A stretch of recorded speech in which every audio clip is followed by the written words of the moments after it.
watching a special presentation of Allied Services Friday Night Rivals, presented by Dixon City Hyundai and Performance Kia of the 87th Lions Club Dream Game. Welcome inside John Hens's Veterans Memorial Stadium. We're in Peckville, Lackawanna County. Tonight, for the 87th time, the city will take on the county in the Dream Game. Good evening, everyone. I'm Bob Ide, and after a year away because of the pandemic, the Dream Game makes a great return on a beautiful night for high school football on Friday Night Rivals. Joining me in the booth tonight, former Tunkhannock area coach Jan Cechak and current North Pocono coach Greg Dolan. And Paul Grippy and Hannah O'Reilly will be on the sidelines, and we'll talk to them very shortly. And Jan, in 2020, some teams got to play, some teams didn't get on the field at all. So for the players that didn't get on the field, this is a big game tonight. The 5 players from Abington and the 2 from Carbondale, they couldn't wait to put the pads on one more time and participate in the biggest rivalry game in the country in terms of all-star games. They are so excited. And we're excited as well. And Greg, let's talk about the city team, which you have some players on. But we're going to talk about a West Scranton player. He didn't get to play last year, Caden Merrifield, and he's our Toyota Spotlight player. Yeah, injury, in an automobile accident. A great athlete, point guard in the basketball team, shortstop, pitcher in baseball, and football quarterback. So I'm excited to watch him play today. I think everyone should be, because he's going to make some plays today, either as a wideout or a quarterback, that might change the game. And let's go for the county now. Yeah, they have some great talent, all-state players over there. We're going to talk about our other Toyota Spotlight player from Western Wayne, James Janaszewski. Zane Janaszewski is a tremendous football player. He's just shy of 4,000 yards in his rushing career, 50 touchdowns. He has 143 solo tackles. This young man's going to Bloomsburg Business Administration. Talked to Coach Sheptock, and they're leaning towards that slot position for him, but he is a game changer on both sides of the ball. It's going to be an exciting game tonight here in Peckville. So for not only the players it's exciting, but for the coaches as well, and Paul Grippy grabbed them just a little bit of time ago.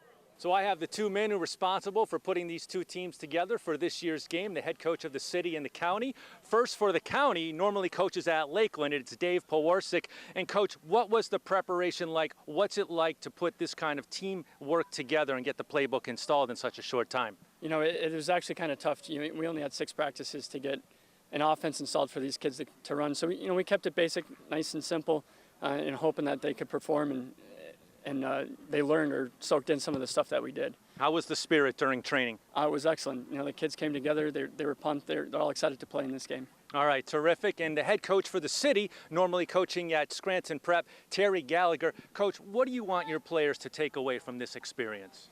I just think it's a great experience for them. Obviously, it's the longest-standing all-star football game in the country. So obviously, they can develop some relationships that they'll have for the next 20, 30, or 40 years. But right now, we're just focusing on coming out here, playing well for the fans, and some of these guys are getting their last opportunity to lace up the spikes and put on the helmet and smack somebody. All-star games are about fun, but I have a feeling you guys are going to be pretty intense. How was the intensity during practice? Oh, it was very good. I think both sides are going to be super pumped to come out here and play. Obviously, last year we weren't able to have it, and I think it's going to be exciting for everybody involved in the community, and then obviously on the sidelines. Okay, Bob, these are the 2 head coaches tonight. They'll be calling the plays from the sideline, and hopefully they'll get us a good, competitive, and entertaining game. Thank you, Paul. As I mentioned, a beautiful night for high school football, maybe the best night we've had in weeks in northeastern and central Pennsylvania. Will it continue? Let's check in now with Allie Debicki from the Fox 56 News, first at 10. Hey there, everybody. Great conditions for the Dream Game tonight. City versus County looks like a full touchdown. Cold front earlier today brought us some clearing sky away from all the wildfire smoke from the west and also from Canada. Temperatures, too, are going to be perfect to be outside tonight. We're going to see them by halftime in the upper 60s, by end of game near 63 with continued clearing. Also something to mention, humidity is coming way down, so enjoy, enjoy, enjoy. We're going to send it over to the field now. Those are the latest checks in your Friday Night Rivals forecast. Thank you, Allie. We are set. The 87th Dream Game here at Valley View Stadium is ready to go. 2 years ago, the county beat the city. Can the city get revenge? We'll find out. The kickoff and the starting lineups are on the way.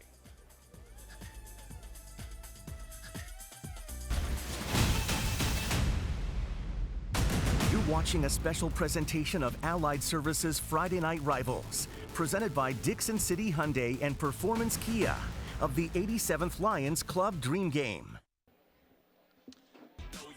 We are back in Peckville getting set for the 87th Dream Game, and as you can see, there are fans in the stands. And for more on that, let's go down to Hannah O'Reilly. Well, Bob, let me first start off by saying, do you know how good it feels to be talking about football and not wearing a winter coat? This weather could not be better for the Scranton Lions Club 87th Dream Game. That's right, 87 years they've been playing this game, and unfortunately last year it had to be canceled due to COVID, which meant a lot of disappointed graduates and their families. But tonight, the guys that are here are very grateful to be playing, and to make it better, there's about 7,000 people here ready to cheer them on. So we're really looking forward to an exciting game tonight. We just hope that these guys soak in every moment of their final high school football games. Bob, back to you.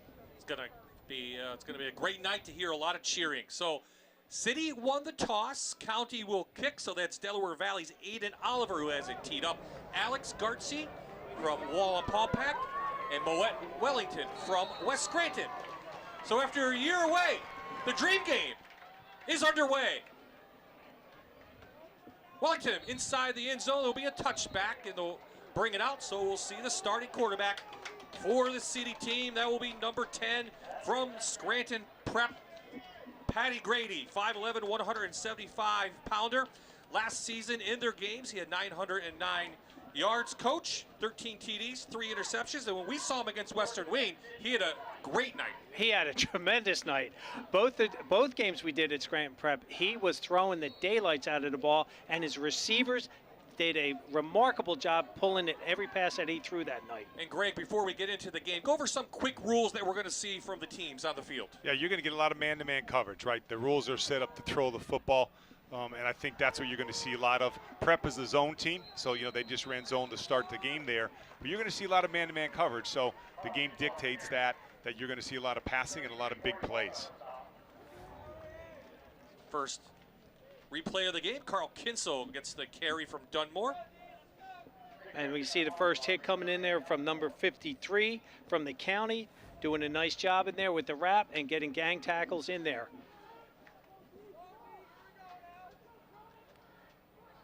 Second down on the way. Grady into the shotgun.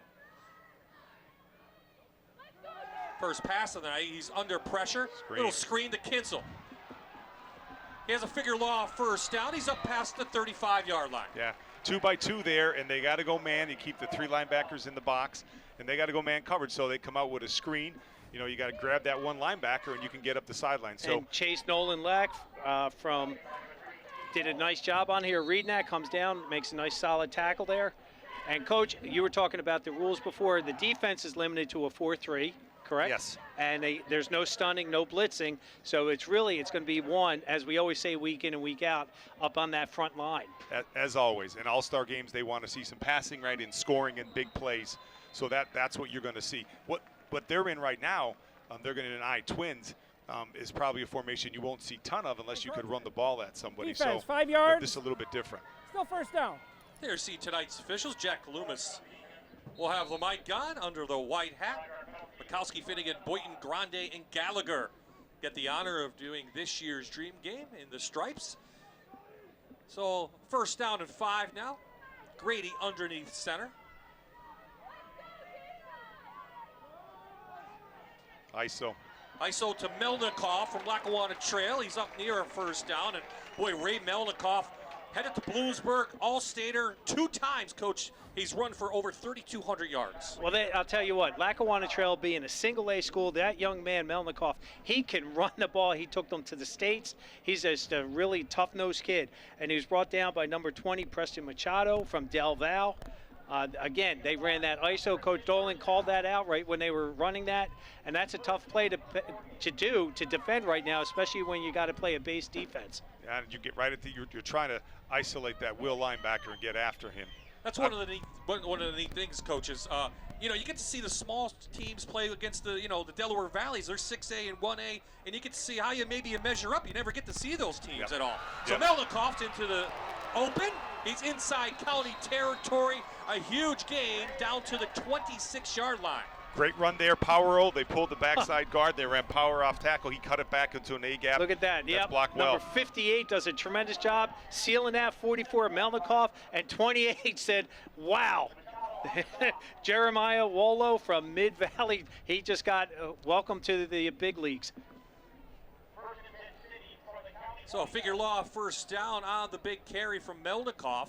And we talked about it being more of a passing, dictating type game, but right now, the city is doing it on the ground.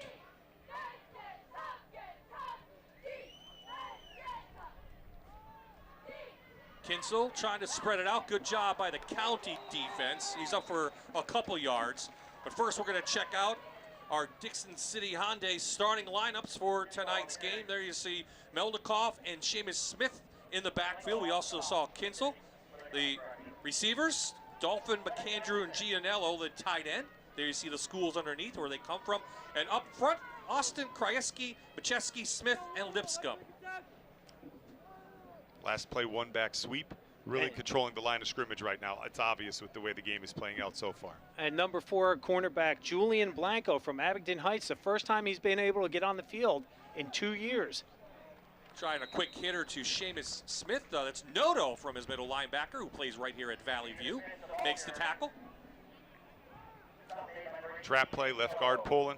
You know, they're running a lot of base plays right now with that 4-3 coach, and you know, they're getting a lot of yardage, which you really shouldn't against that 7-man front right now. Well, again, well, you can't really, you know, those linebackers can't blitz, and there's no stunting, no slanting.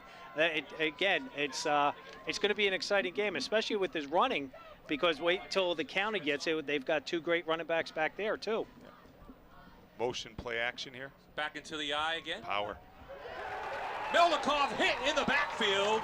Cross Douglas from Lakeland stops him for a 4-yard loss. But let's check out the Dixon City Hyundai starting lineups before we get to that play. There you see Romanowski, Octestano, Douglas who just made the tackle, and Pat Murphy from Valley View. Linebackers are pretty good. Nolan, Noto, and Colhard, 2 guys from Valley View and 1 from Lakeland. And in the secondary, 4 guy, Abington Heights guy, Blanco, coach talked about, Machado, Pigeon, and Wolo. Starting lineup brought to you by Dixon City Hyundai. So how about that play by Cross Douglas? That was a tremendous job. He just must have known what the count was on. What do you think, Coach D? Maybe one too many times. Maybe they stopped going into the boundary there in power, and he got off a block, made a great play. Okay, so Peyton Padrika from Dubmore lines up, and he is just to the right. That was a 38-yard field goal. And the thing about Padrika, is he going to walk on at LSU trying to be a kicker there? Wow. Well, hey, you know what? You got to have dreams. This is the dream game, and that's a dream. If he can step onto LSU's field, coming back with that deep, look at that. Cross Douglas, great job. Crossed the offensive guard's face, went right in there and just wrapped it up, stuffed him for a loss. And there he is helping him up afterwards. Well, you know, they got a feel now, right? These kids haven't played a little football in a while. You get to see the schemes. You know, a couple times they block power, some zone. Now the kid's a little more comfortable in what he's reading at the line of scrimmage and makes a great play. And Coach D, you were saying that is so critical. These kids haven't had the pads on since November. Some of them maybe December, but again, that's been 7 months. Yeah, 2 years. Abington, Carbondale. So County off that play will get the ball right on the 20-yard line. Their first play, Gilchrist down the middle to DiGregorio. A Viking to a Devil, and it just gets overthrown. So let's take a look at Johnny Gilchrist, the All-Stater, headed to Monmouth. He did play in the East-West game. He was the All-Star in that game, Coach, and boy, he put up some big-time numbers at Riverside. He really did, and his supporting cast, Coach Armstrong, couldn't say enough great things about this young man. He was number 2 in his class president. He's going Monmouth, a Division I school. Coach, I mean, what do you think, Coach Donlan? Yeah, we played against him. Obviously, a negative outcome for us, so I know exactly who he is. And they do a great job, and they put him in great sets. And they did it again here. They went 3-by-1, and there's no middle safety. See, there's no middle safety right now, so you're going to get lanes down the field, and they're going to try to get some big shots early, I'm guessing. Here's another shot. One. Gilchrist to the far side. Caden Merrifield there on the coverage. Yep. That's trying to get it to Collinan from Delaware Valley. And Caden Merrifield, we said he missed all last season because he had a terrible car accident, and he didn't play at all. But he's right there in the thick of things. Great athlete there, and I think you're going to see him maybe reverse pass, maybe a double pass tonight because he has that ability. I think you're seeing the differences of both teams, right? One's going off tackle, trying to run maybe a regular offense we see in northeastern Pennsylvania, and then now another team is going, let's throw it up. And again, each one could be effective in its own way, but once again, no middle safety. You have to think another deep shot is coming, maybe a screen now, because they're trying to get him off the line. Man-to-man coverage, little quick hitter, DiGregorio off his shoulder pad in the air. City couldn't get it, so 3 incomplete passes, and brings out the punter now for the county team. 3 and out. Well, it wouldn't surprise me. I mean, again, Johnny Gilchrist has plenty of time. That was a really hard thrown ball. You saw how the ball carried up all the way up about 10 yards up in the air. That's scary, right, Coach? Yeah. If you're on defense there, everybody sees that ball, everybody wants it. Right? And again, that's why we do that tip drill all the time as defensive backs and linebackers coaches. Yep. So Oliver from Delaware Valley also doing the punting. He is the 3rd string quarterback. He'll see some time at that position.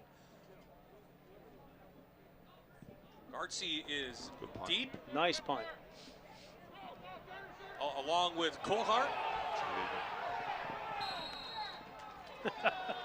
And it's Tough passed call. up to the 42-yard line. Hey, the fans are in mid-season form. They're getting on the referees, fellas, right? At an all-star form. game. Sure. Right? Was there a little push behind? Yeah. Keys to the game, the city wants no big plays, and the county, they want to play physical. So, again, we saw that when the city came out, Coach D, right? They came out, they're trying to pound the rock right now, and they're trying to establish that physicalness. Yeah, I think they have to. In that first series, the county got nothing done in establishing anything, right? Some throws. So that's the one bad thing about throwing it all the time. It's a real quick 3 and out, and put the other team's offense on the field, right?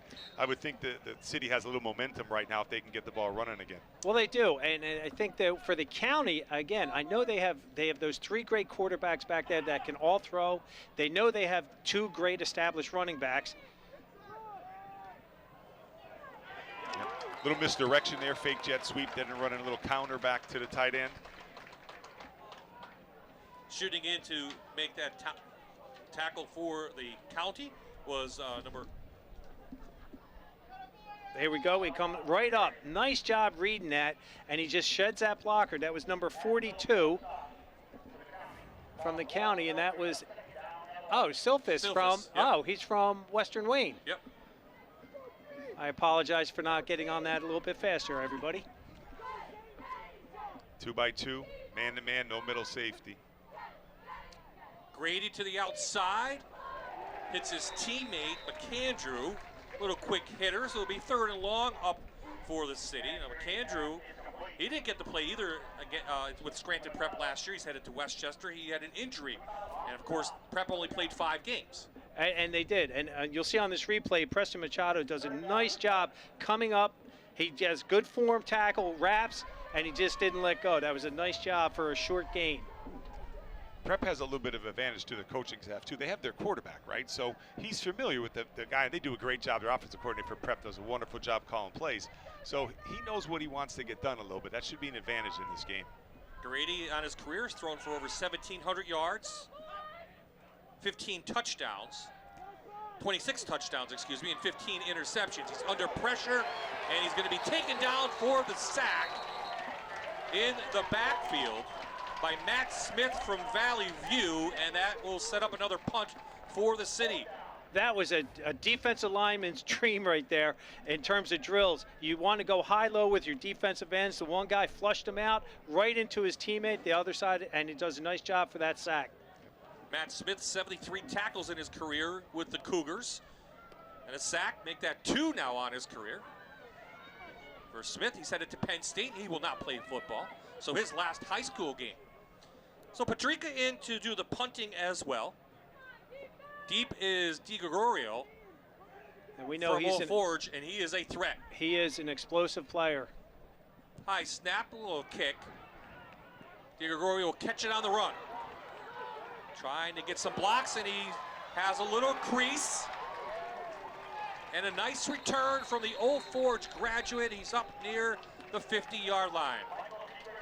So time now to check out the Dixon City Hyundai offense for the county, who started this game. Johnny Gilchrist, Silphus, and Zane Januszewski. Januszewski. Wow.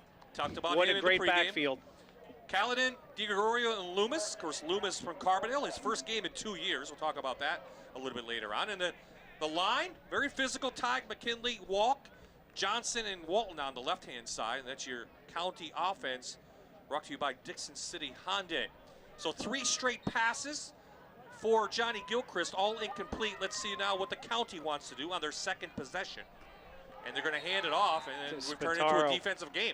Yeah, little power out of shotgun right there. You know, trying to establish the line of scrimmage. The city has established a little bit on defense. You know, ready to get the ball running there a little bit. They go with that split back, and they're trying to do the ISO right there. And there, you can see Silph is trying to block the defensive end who crushed it down. I talked to Coach P before the game, and he said he's going to try to do 2 series with each of his quarterbacks. So don't be surprised the next series if we see Dante Lucarelli in there at the quarterback position. Michael Slavinsky from Scranton made the tackle. So Gilchrist back, another attempt. Tries to get it to Spataro on a swing pass. It goes over his head, incomplete. 3rd down and long now on the way. That's a tough one. I mean, the one that should have had the excuse would have been Spataro with the sun in his eyes on that one. But Johnny just overthrew him just a little bit. He has plenty of time. Good technique, good footwork, just overthrew him. Yeah, passing is a rhythm, right? A rhythm game. And right now the quarterback's got to get in rhythm a little bit, and they have the protection, so they'll be okay. I tell you, got to get Januszewski the ball. Yeah. Feed the beast. Yeah, I mean, and I don't know, you know, but boy, he's a heck of a back. You got to get him the football. Yeah, 3,900 yards, 50 there touchdowns. he is. There he goes. Right on cue. And right on cue, Merrifield trying to make the tackle. He can't. Bring down the beast. A 14-yard gain for the Wildcat, and it's the 1st down inside Cinna territory for the county team. It's a figure law, 1st down.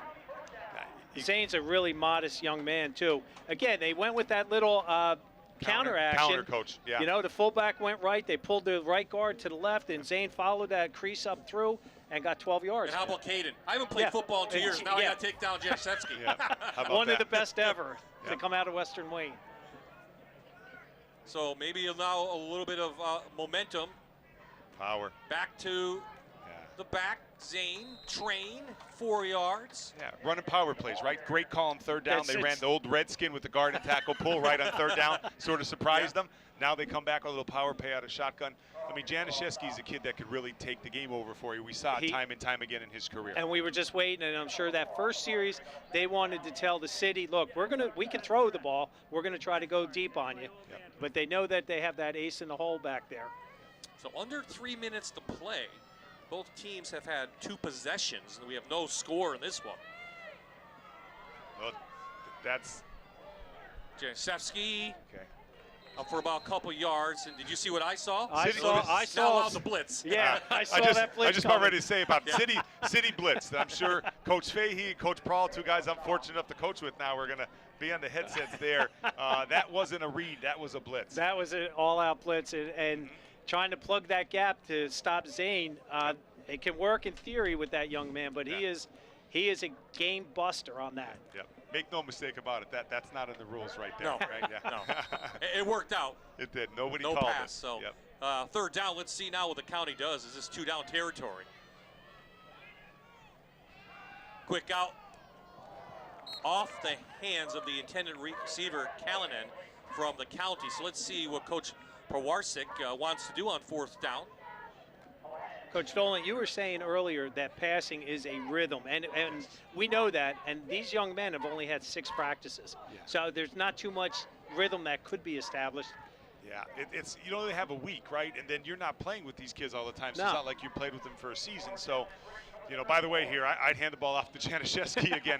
But, you know, 4th and 3 here, they're going to spread it out and get man-to-man right here. But it's a rhythm. It's rhythm. I think once he gets his first pass, he'll be good to go. Scramble here. No flag. Gilchrist over the middle, and it's intercepted. Okay. It's intercepted by Wellington from West Scranton, and the first turnover of the night goes to the city team. Well, and I'm going to use that cliche, Coach.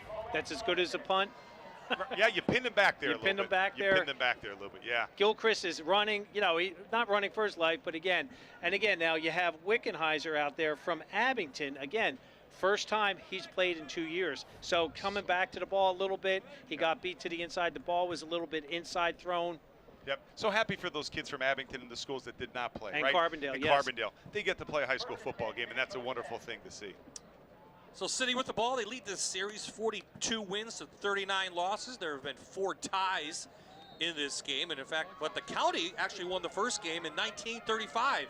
Jan, you weren't around for that, right? No, I was You were going to close. say that to me. Melnikoff up the middle for a couple yards. Merrifield. When Coach Dolan was talking about the Washington Redskins with their counter tray, I think he was in first grade when that happened. Yeah, about 11 years old. I tried to think 83 or 10 years old right around then, right? Well, Paul Grippy has the guy that intercepted the ball. What's he got to say, Paul? Hey, Bob, I got Millette Wellington here with me. What did you see on that play that you were playing deep like that to get the interception? Quarterback was looking nervous. He threw it. I caught it. What have you seen from their offense so far? It looks like all passing. How does that play for you? It's good for me. I could just catch the ball. They're going to throw it my way. I'm going to catch it, regardless. All right, thank you. Congratulations. Interception, Millette Wellington from the City team. Thank you. I went hailing to Kings to play football. Saw some Kings assistants roaming the sidelines. Probably plenty of college coaches here as well to see their players. So Caden Merrifield, playing quarterback for the first time in 2 years, is out there. Little quarterback run into the boundary there. I guess, you try to get a playmaker to get the ball in his hands. So snap it to him and let him run. He'll make a play for you. I think he's going to make a play in the open field, or a play that's sort of off timing, or something that he's going to make a play where nothing's there. I think that's coming with Merrifield. And with Merrifield, you know what, that was a great call in terms of getting him back into action, get him into rhythm of playing football again. Yep. First pass, nice. He drills it to the outside. Yep. Nice catch on the outside. I think that might be your guy, Ryan Dolphin, Yes. coach. Ryan makes Dolphin. the catch for Nice about job. 10 yards. Yep. Big wide receiver, great kid, going to Kings. A wonderful kid from a wonderful family, and love to see him catch a ball there. He's a big target. You have a nice Merrifield target to throw to. does a nice job. Look at his technique, Coach. Sets those feet, and it just fires that in there. Phil, he has athletic game sense, right? Merrifield is the type of kid that will do that. He has athletic game sense. So you rely on a kid like him all the time to make plays, and he's going to make them tonight. They're coming. So it's a figure law first down for the City. They keep possession. About 38 seconds left in this one. For the City, no score so far. Merrifield back. Here comes one of those plays. Broken play. Merrifield using his athleticism and just tries to lob it. And he almost got it to Max Mulligan, but it goes incomplete. Boy, we saw Max Mulligan have a tremendous night in the game we did with Scranton Prep and Western Wayne. Yeah. He had 2 great he just put his hand up and just pulled him out of thin air. See, that's Merrifield's game, right? Running around a little bit, and that's what he's going to give in a game like this. And linemen might get tired late in the game, and a quarterback like him that runs around could make a play coming. So it's, he's a good kid to have in an all-star game that really. And how he checks throw. off as he's doing this on this, he stops, sets up, looks, stops, sets up, and rolls. I mean, you wouldn't know that he did not play one single snap last season. Okay, timeout on the field called by the county. 28 seconds left in the first quarter. We're scoreless up in Peckville.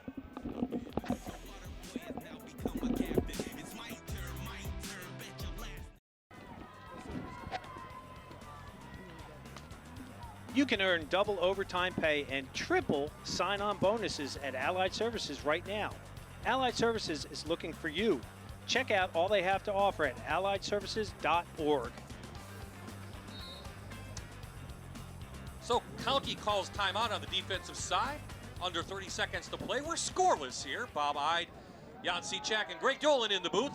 Caden Merrifield hits with Dolphin again. So the West Scranton to North Pocono connection has 2 straight completions. Yeah. That's a drive concept that they're running a guy underneath and a guy over the top, and then they're running a guy to the out. And man-to-man, he's going to be open, right? And it's man-to-man over there. Ryan runs a good route. He's going to have the sideline to work with. They're running the drive concept. Abington Blanco with another tackle. So the clock stops. Make some changes now on the defensive side for the county. Let's see, there's a stoppage. Flag?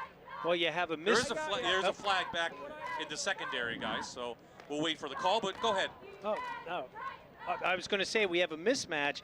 Ryan Dolphin 6'3" versus 5'7" with Julian Blanco right there. Size. And again, that size difference does matter. But again, Merrifield is throwing darts out there tonight. Into the boundary, running and out, right? The other side of the field is a skinny post, a deep dig, and a drag. Now, they were talking to somebody, they're talking to Evan Prawl there. There must have been some kind of penalty of what they're doing, because they were talking to one of the guys set up in the games for the Illegal fractions. formation There it is. on the defense. Penalties declined. First down. I think if it's a legal formation on defense, it means maybe the defensive end is lined too far wide outside the tackle.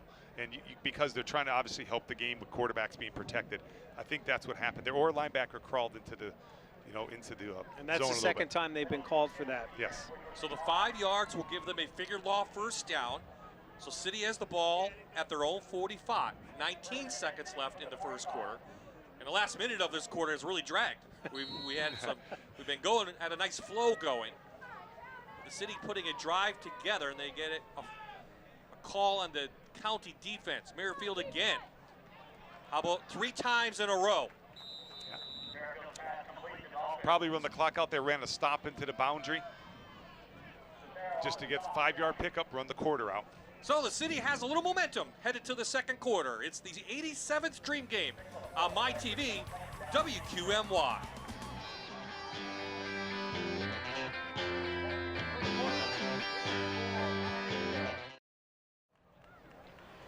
Northeast Rehab is proud to be the official sports medicine provider and presenting sponsor of the Scranton Lions Club Dream Game. Northeast Rehab is the region's premier multi-specialty physician group specializing in physical medicine and rehabilitation, neurology, occupational medicine, and sports medicine. Northeast Rehab is owned and operated by local doctors and has been providing expert medical services to all patients of all ages in Northeast Pennsylvania for more than 30 years. Back at the start of the second quarter, City with a little momentum has something going. Caden Merrifield going downfield, and it's in and out of the hands of Ryan McAndrew from Scranton Prep. It goes incomplete. So what'd you see in the first quarter, Coach Dolan, that you like, you didn't like it? Yeah, I think the city is trying to develop a game plan, a little play action, and do a couple different things. Right now, the county's got to figure out if they want to run the ball to Januszewski or they want to use the great quarterback from Riverside, so Gilchrist. So I think that's what you saw from them offensively. The city's trying to figure out formations and a couple of things and get some people open by formational things and some routes. So I think right now somebody's got to establish something, either pass protection and getting a couple completions, or obviously getting the ball on the ground a little bit. Wolo from Mid-Valley made the play on that. He sent it to RPI, and he will play football. Trying to set up a middle screen. They try to hit Gianella over the middle. No flags down. And covering was Zane Januszewski in there. Did a great job. Listen, that was a little crosser. They just tried to cross the inside receivers, the tight end inside receiver, get a little rub route maybe, in the man coverage, and try to get a guy wide open to the wide side of the field. But this county did a great job of playing that. Good discipline on that, and you'll see this on the replay a little bit. The snaps have been kind of high on this series to Merrifield. And again, the ball was nicely thrown. He just couldn't pull it in, and Zane was right there on his hip, ready to take him down. That's why he's going to Bloomsburg, right? Coach Sheptock really is excited about this young man. They're getting a great football player. Flag down on the far side. Coach Gallagher pacing in midseason form already. Well, the fans were already in midseason form, so the coaches turned down. So it's Scranton Prep staff and their cheerleaders for the city. Lakeland coaching staff for the county, their cheerleaders as well. Of course, we saw Lakeland 3 times last year, Coach. Yes, we did. They won the District 2 3A title. Went into states. So Jack Loomis now the referee. Let's see what he has to say. Sideline warning. Head coach. 4th down. Coach Gallagher, that's what I said, mid-season form. He's fired up. He wants to make sure that, he was wow. Listen, you're competitive as a coach, right? Absolutely. You have to have that drive. Juices are flowing. And Terry and some of his staff have played in this game before, so they want to win. Was that on the county or the city? I thought I want to say. He pointed city. He pointed city. Yeah. So Patrica gets a foot in it. Gets it away from Diego Gregorio, who wisely gets out of the way, and Yep. City's going to let it roll, and down it at the 2-yard line, and that's where the county will come out. Let's see who comes out at quarterback as we start the second quarter. It will be Dante Lucarelli from Old Forge. No, he's on the sideline, Bob. Number 13, right? Is Dante? Is it 7 coming in? Right. 7. From 7. Aiden Oliver from Delaware Valley. Okay. Yep. I'll tell you, starting your first drive of the game inside your 5. Hey, right? son, come on in. Guess what you got? Welcome to the game here, right? Yep. But here's a thing where you get Januszewski and their other tailbacks pounded out there a little bit. Absolutely. They get Run some like that ISO with power. And yep. They're in the shotgun, which I'd be very nervous inside my end zone right now in a shotgun. And the first snap, right? Yep. So Oliver from Del Val headed to Hensey, and it it's is. off to Januszewski, and he finds running room. Can he get a block? He puts his shoulder down. He's knocking and blocking. He is in midseason form, ready to go to the Huskies, and he's out for a 20-yard gain. Both Western Wayne running backs there, fullback, tailback, ran a little outside zone. What a great player. I mean, that wasn't greatly blocked, and he made a great play. But what a cut that he made right at the line of scrimmage and bounce it to the outside. Yep. Lower that shoulder, and it reminds me of Jim Brown, that he said he's never going to take a hit. He's going to give the hit. He's that physical of a player. It's a pretty good compliment, reminding the kid of Jim Brown, man, I tell you. I don't know if they know who he is, though. That's the problem. I hope they tape this at home so he could always hear that the rest of his life, that he was compared to Jim Brown. I'll right? tell you, the way he dips that shoulder and how strong he is. You're right. You're right. So we have a chance. We take a breath. We're going to take the Dixon City Hyundai starting lineup for the City defense that started this game. Of course, there's been changes since then. It was Burke, Reyes, Smith, and Krajewski who got the start for the City team, brought to you by Dixon City Hyundai. The linebackers who started this game, Gianello, Smith, and Slavinsky. And the secondary looked like this. Merrifield, Gartsy, Kinsel, and Wellington. Of course, Wellington already has the INT. So there's your City team that started this defense 12 minutes ago. But it's been a busy first quarter, a lot going on. And timeout on the field. I didn't even see who called the timeout. So, I didn't either. Well, let's talk about Aiden Oliver from Delaware Valley, because we don't get to see him a lot. Yes. And boy, Del Val had a great season last year. They made it all the way, I think, to the state quarterfinals. Yes. They lost a tough game. Oliver led them. He had 1,100 yards, 13 touchdowns, 5 interceptions for Coach Olsemer's team, and he does a great job up there. You know him as well, North Pocono graduate. Absolutely. Obviously, we play against him. Great program. Keith does such a great job. Has built such a great program, and they're physical. They run off tackle, play action, no huddle. They do a lot of great things to win football games in our area. And Aiden Oliver is just is a student of the game. He's a smart young man, and he helped Coach Olsemer with that offense, making sure that things were running the way they were supposed to. He'll have to like combing, and Januszewski headed to Bloomsburg, powers his way through. Right there now, again, maybe I'm wrong, tight end right side. They're getting into a little unbalanced there. I have to see that. I don't know if we have that replay. Is the tight end on the right side? Yeah, see, the tackle's uncovered, and they motioned the Z, so that's another rules infraction, I'm guessing. That might be payback for the blitz. There you go. Just saying. There you go. Or the tight end lined up wrong, but you can't. I don't think you could motion into an unbalance, but they just did. Play action maybe off of Januszewski getting so many carries here. Devin Gillette from Scranton making the Power. tackle. Of course, his brother played a few years ago as well. And this time the City reads that. Good job by the lineups front. Couple yard gain. Little play action pass, possibly, Coach Yeah, D. What do you think? I like thought that fake the ISO and tight end pop? like maybe maybe a little power, maybe a little naked, like the zone naked. And right? here's the replay again. There it that is, power. ISO. Fullback lead and guard pull. So they ran power in first down. You'd have to think right now it's either play action or they're going to spread the field and try to take a deep shot. Gillette also on the tackle again out of Scranton. Devin headed to Misericordia football to play there under a new coach, Coach Smith at Misericordia now. We welcome him to the area. Spataro had some room, but it was quickly closed. Redskin again. Yep, that counter tray. And that was Garrett Decker from Susquehanna on the tackle. And you'll see both the right guard, right tackle, 77 and 74. Those are two big boys coming at you. Yeah. I'll tell you, Coach D, I wouldn't want to be that right defensive end for the Right, City. and listen, the right defensive end is my kid, Chris Krajewski, who's going he's a great player, going to play college football at Coleman. He's a great football player. I thought he did a pretty good job of taking that on. He really did take it on. Limited the yardage, yes, right? He did. He's a great football player. They're going to love him. And that Division III football, Coach D and Bob, they have great players at that level. Don't be fooled by just because they say it's Division III. Absolutely. Otero hit behind the line of scrimmage. By number That 5. is Gillette again, making an Wow. impact on the defensive side. The Knight comes up big, and we have ourselves a defensive game in the Dream Yes, game. we do. Nice job. Spatero gets to the outside, sees it, and boom, just read that perfectly. Came through and he just laid into him. Nice job.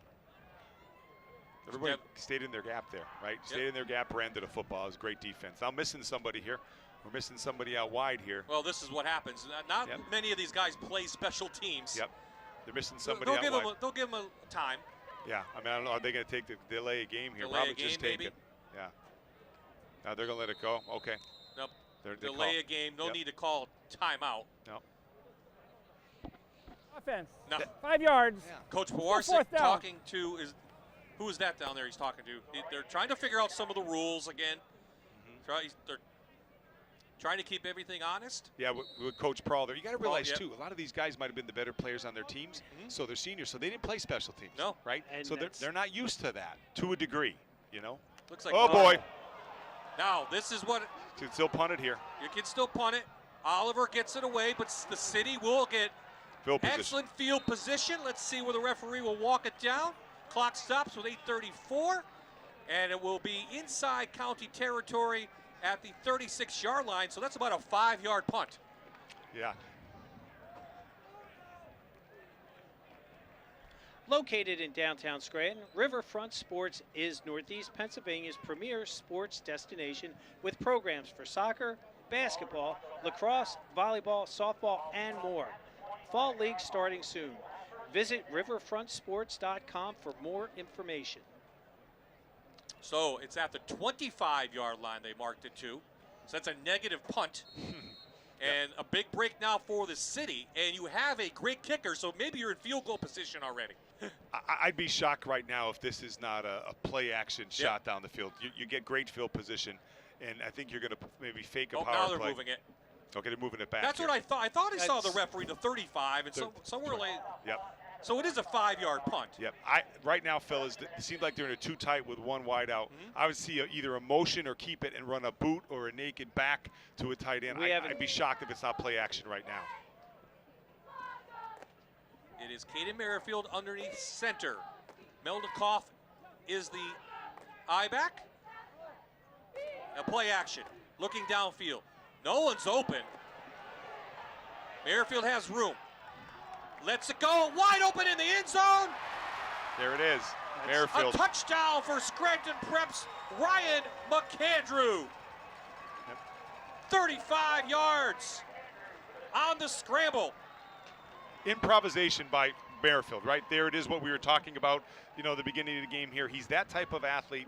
When you're a point guard, when you're a pitcher, when you're doing things, going to college as a basketball player and you're a quarterback, you have athletic sense. He has that. He rolled over his shoulder, turned his shoulders and found the guy open. On a play action, they initially covered the play action, but then a guy broke open because he improvised and made a great play. And that's what great players do. They make plays. He is, and again, Coach, you had said that right from the get start. I didn't get a chance to see that young man play last year, and he really is, you said, a playmaker, and you just saw what he just can do. There it is. Great players make great coaches, fellas, right? And give credit to McAndrew to find the open spot behind the secondary. Patrica's kick is up and good. The city takes advantage of the bad punt, and they get the first score of this 87th Dream game. They lead it 7-0.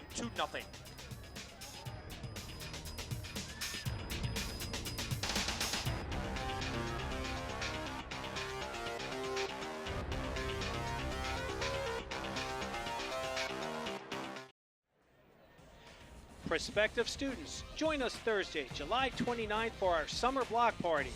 Tour campuses, learn about Keystone, enjoy refreshments and long games.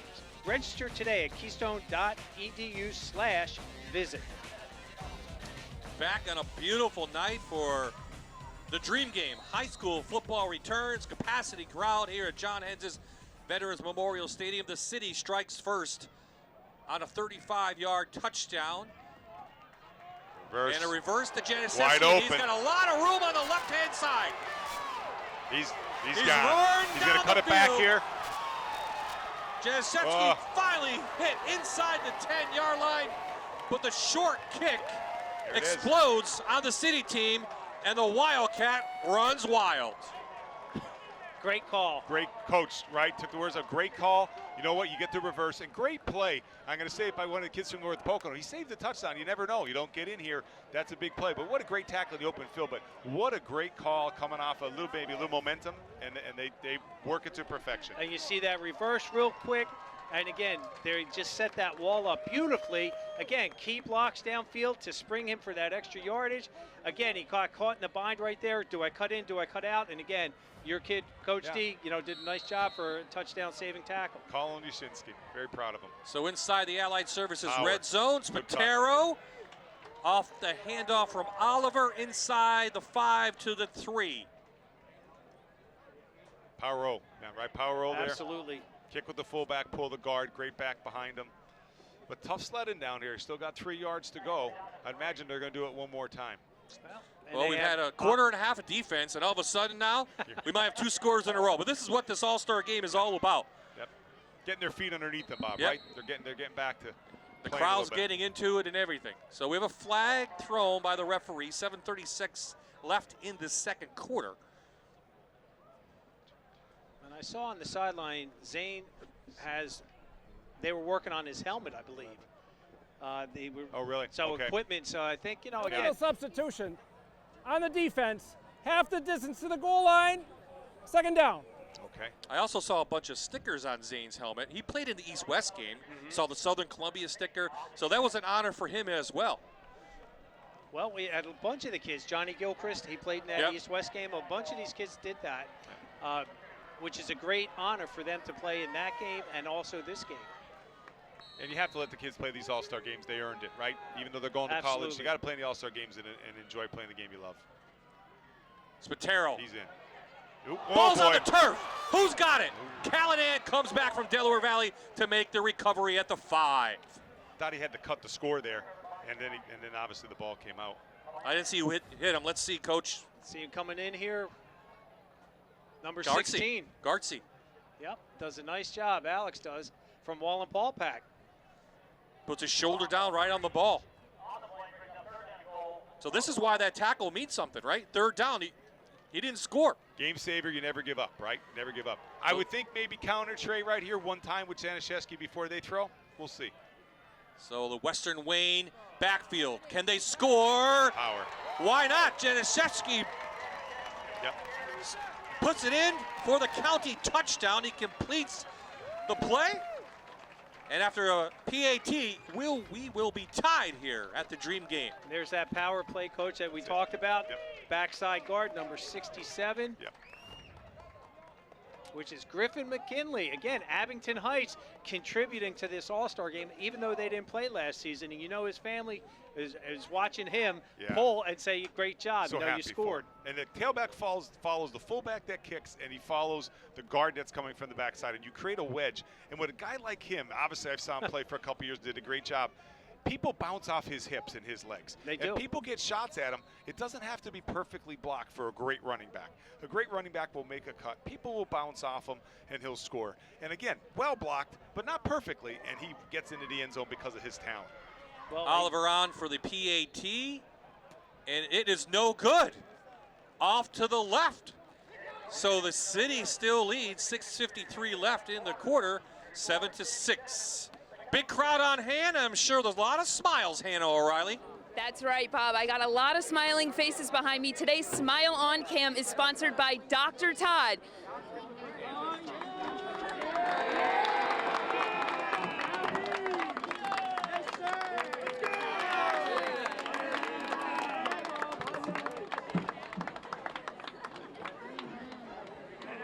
Well, what a crowd.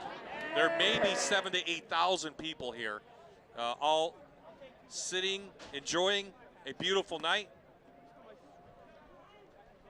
I'll tell you, this is awesome, Coach D. Yeah. I'm sure this is what it's like at North Pocono, right? Every Friday night you get 6,000 to 7,000 people. Well, we wish, right? But I tell you what, we get a nice crowd, and just this type is a beautiful venue here, as it is up at our place. And just to see high school football and people together and what we've gone through in these months with the pandemic, I think it's wonderful to see the kids playing and people out enjoying themselves. And again, this game, this Lions game, is I know in Bucks County they called it the fight for sight. I know it goes for eyes. So it's a great cause that these kids are actually giving back to their community. Yes, and that's the big thing that we can't lose focus of in this game. What we're here for, really, right? To help people, that need the help, a little bit more misfortunate maybe than us, and for people to come out and give money to that. Really can't lose sight of the great cause that we're here for. And I know, talking to Bill Dempsey, one of the co-chairs last year, it was tough for him to cancel it because of the money raised that goes to the Lackawanna Blind Association. It's not because of the game, it's because of what the money goes to. Yep. And that's the tough part. I mean, the kids will get over not playing. Yes. It's unfortunate. A lot of things were canceled.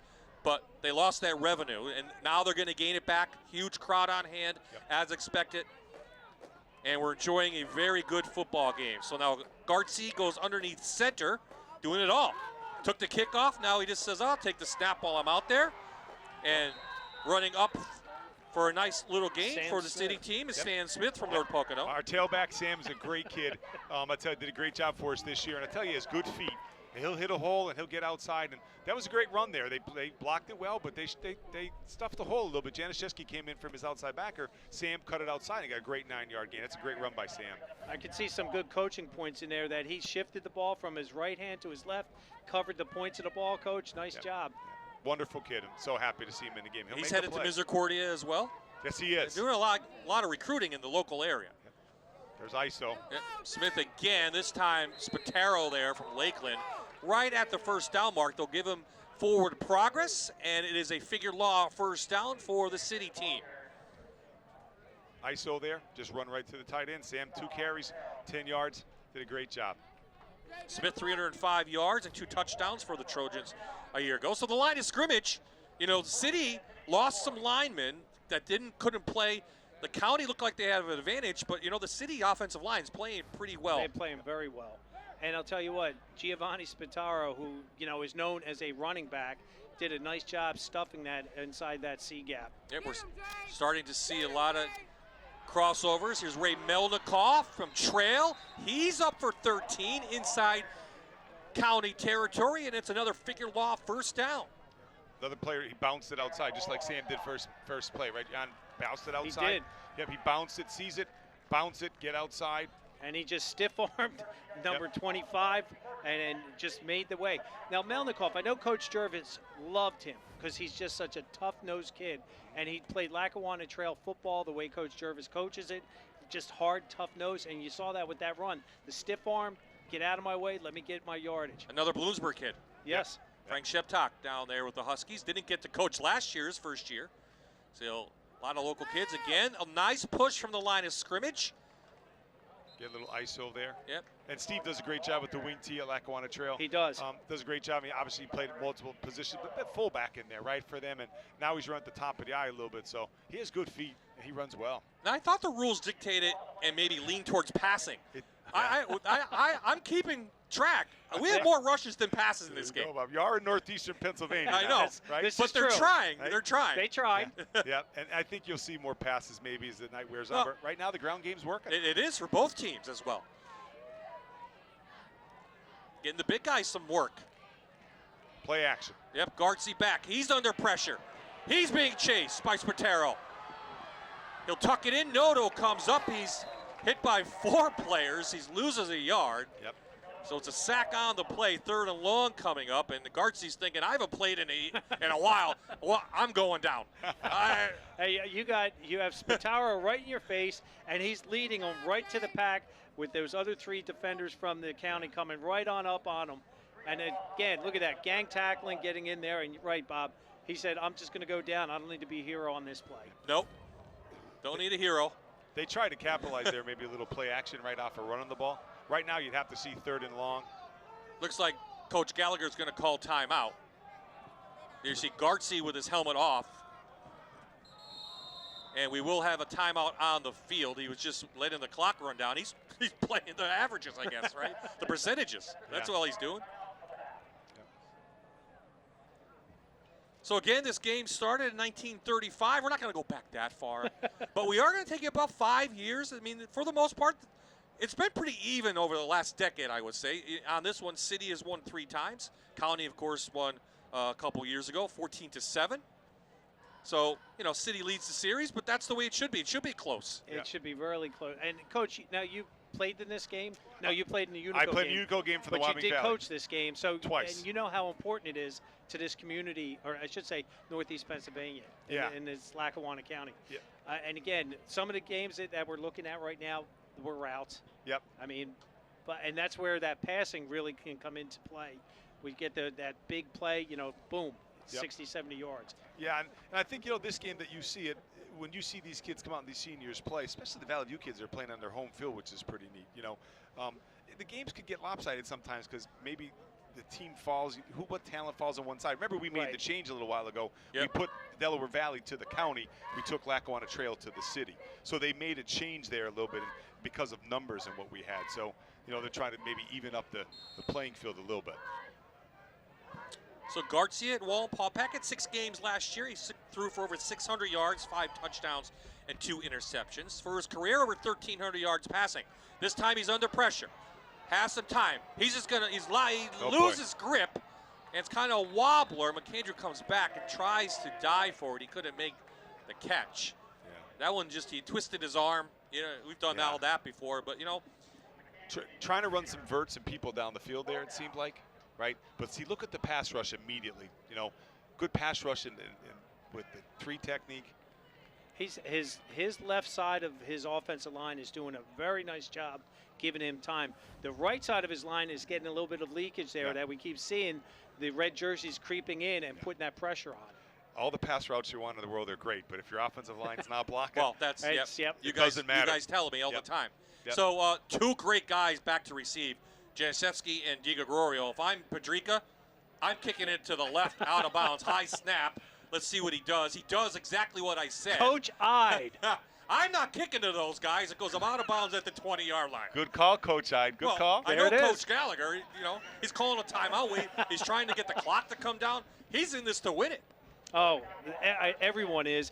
But Coach Gallagher really was focused at the media night that they had here. He was focused tonight. I mean, talking to him pregame, trying to get starters. He just was like, yep, yes, yep.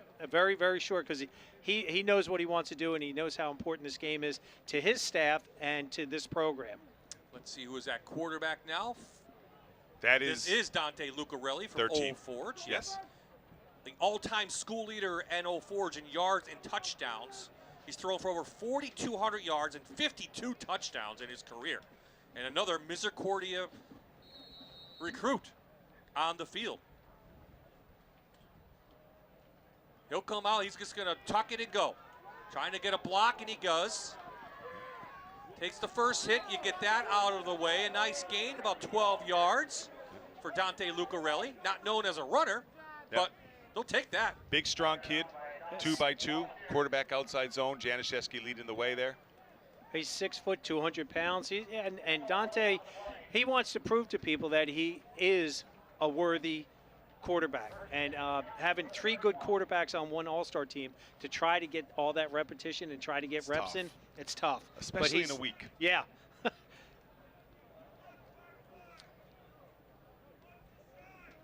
Let's see if it looks for DiGregorio to his left. His favorite receiver at Old Forge. He does, but he's going to be chased. Nice pass downfield. He tried to hit someone on the outside. That was Wickenheiser from the county who came back. It was over his head. That was good coverage by the City defensive backs there. Coach P now looking at Dante saying, all right, let's get this first down. What there is right now is there's no timing, right?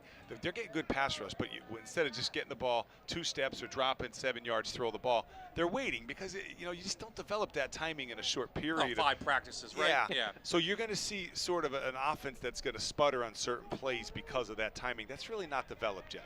3-by-1 to the wide side, maybe a roll. I know I keep on saying it, but I think I'd give Januszewski the ball here. Yeah, I think so too. Nope, Screen. Lucarelli back. Nope. He's got time. Over the middle, and someone stumbled. Callanan. He called it. Nope, He called they it. late flag way downfield. This should go against the city. It looked like it was Kinsel who was on coverage for the city team. Couldn't tell, right, Jan? Yep. But it I seemed couldn't. like he grabbed him, and the And back he back did. judge saw it, and I think he saw it. He grabbed him. That's what was a little bit down the So it middle might be seam there. holding. And Dante did a nice job. He was ready to We're let that backing ball. up, backing up, backing up. Yep, Holding. 48 on the defense. sure. 10 yards. Play results in a first down. So Connie would like to, get this in. They get the second half kickoff. Yeah. So they like to punch this in, maybe take the lead going into the half. Of course, they won last year 14-7. Wow, that's a great point. That's big in football now. Scoring before the half, then getting the ball back and scoring. That's the Patriot way, they're saying, right? Yes. And then you sort of put it on twice there. So hand him the ball. You're going to get in the end zone soon, I think. Back to Januszewski. Find a little gap. That was Kinsel on the tackle, along with Mike Burke, two Dunmore Buck guys. They just went with that counter trade there. Fullback went to the right, and the left guard, left tackle pulled and led the way for Zane on that, and he gains, I don't know, just 5 yards, right, Coach? Right, Do you but- like 2nd and 5? Love 2nd and 5, right? Okay. And if you're an offensive play caller, then everything's opened up at 2nd and 5, a little bit easier. They keep on running the counter to the tight end side. If you run it to the open side one of these times, there's not the overhang like a strong safety or I think Correct. you might get a bigger play running it to the open side if they see that maybe at halftime. Put Lucarelli in the shotgun. Give it to Januszewski. Kinsel pulls in, makes the tackle up right at midfield. So under 2:30 to play in the half here in the 87th Dream game. So what do you like on this play, Coach? I'm going to be repetitive here again, but I think I'd give the ball to Januszewski. I think if you're going to get a first down here on 3rd and 2, get the first down, then come back with play action. You have plenty of time. I think you hand it to your tailback, get the first down here. Then I think you come back with a play action shot running into the half. I'd be shocked if he's not getting the ball now. And we're going to get a timeout for Coach Pawarsik. His second of the half. 1:57 left here in the 87th Dream game. Bob Ide, Jan Cechak, Coach Noel Dolan, in the booth from North Pocono. Paul Grippy, Hannah O'Reilly on the sidelines. On a beautiful night for high school football. You couldn't ask for a better night. Could not. The humidity perfect. is low. It's around the 70-degree mark. I mean, Great crowd, yeah. great Yes. cause. Yep. And you know what? Now the kids won't tire as badly Yep. if it was a really muggy night. So you might get better play in the second half because they'll have their legs underneath them a little bit. I have to think right now they're talking about, let's get this first down. Let's get a play action shot, Yeah, 156. Yeah. I'd like to see Lucarelli look for DeGregorio. I mean, Yes. they've played together for 4 years. They've had a lot of touchdowns. Why not? You know who it is. You know Yep. where he's going to be. Yep. I would think, Bob, first down and then take that shot, like you said, and then quarterback to receiver. They have that little Yep. special Yeah, bond. right. And then you could do that. Now, he's coming off the field now, right? The wideout Well, from 04. Coach Pawarsik's not listening to me, obviously. Bob, you made some good calls tonight, though. You He did. should, You right? I mean, really one did. good call. Hey, that's all it takes. How hard is it to say don't punt the ball to those two guys? It's not that hard. How hard is it to say let's give the ball to number 35? It's not I mean, hard. I mean, It's not hard. all No. Stater? Why not? Yep. I think you have to. So the Western Wayne backfield is in the eye. Lucarelli's going to be underneath center. Let's see what the city now will counter with on 3rd and short. And he Almost lost it. First down. Yeah, first down. It stops the clock. So that's the first play. Let's see what the next play will be. Under 2 minutes.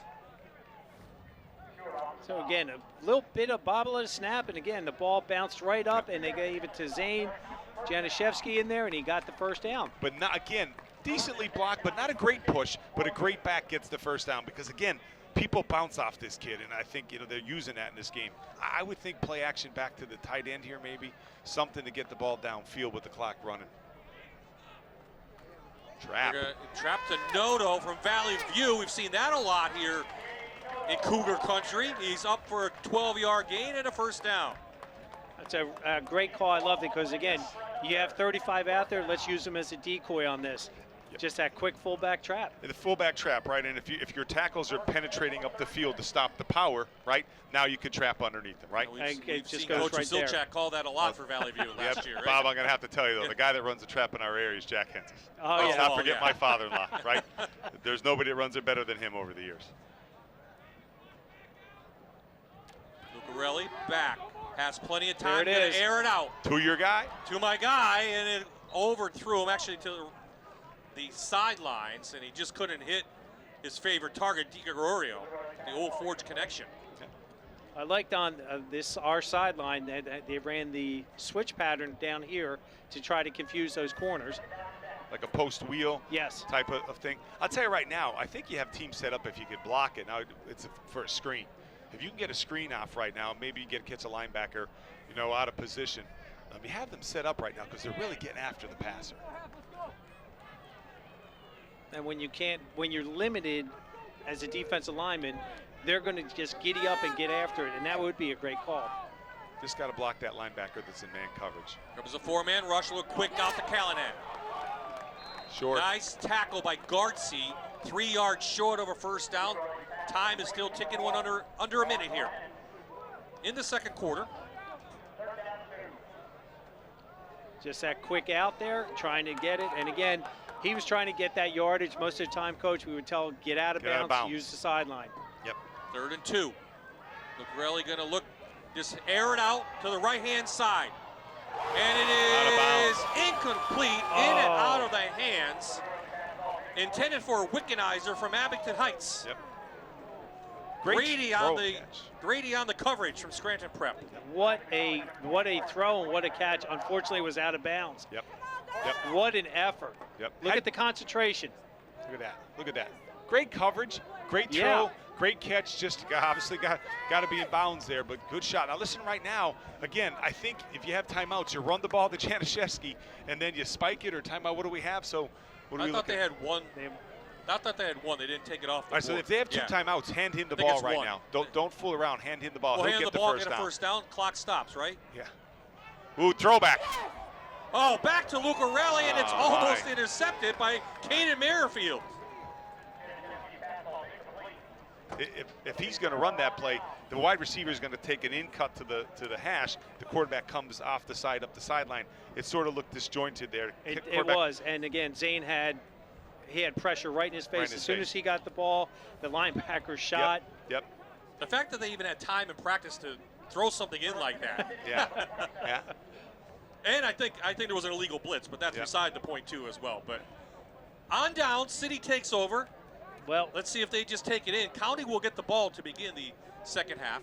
And coming up at the Toyota halftime report, we'll go down to the field for 2 special presentations by the Scranton Lions Club, Man of the Year, and the first ever Carl Pfeifenberg Award being given to Liam Smith from Wallenpaupack. So they'll hand it off to Melnikoff. He's hit on the far side. That's a play you're going to see them come back to a lot. They're running ISO, where they're trying to isolate a backer in there with a fullback lead on them, or they're running a little outside zone. They're just running that, bouncing it to the outside. They're bouncing it to the outside because the end is getting caught inside. And they're getting some good yardage on that. I think you'll see them come back to Twins and run that play in the second half.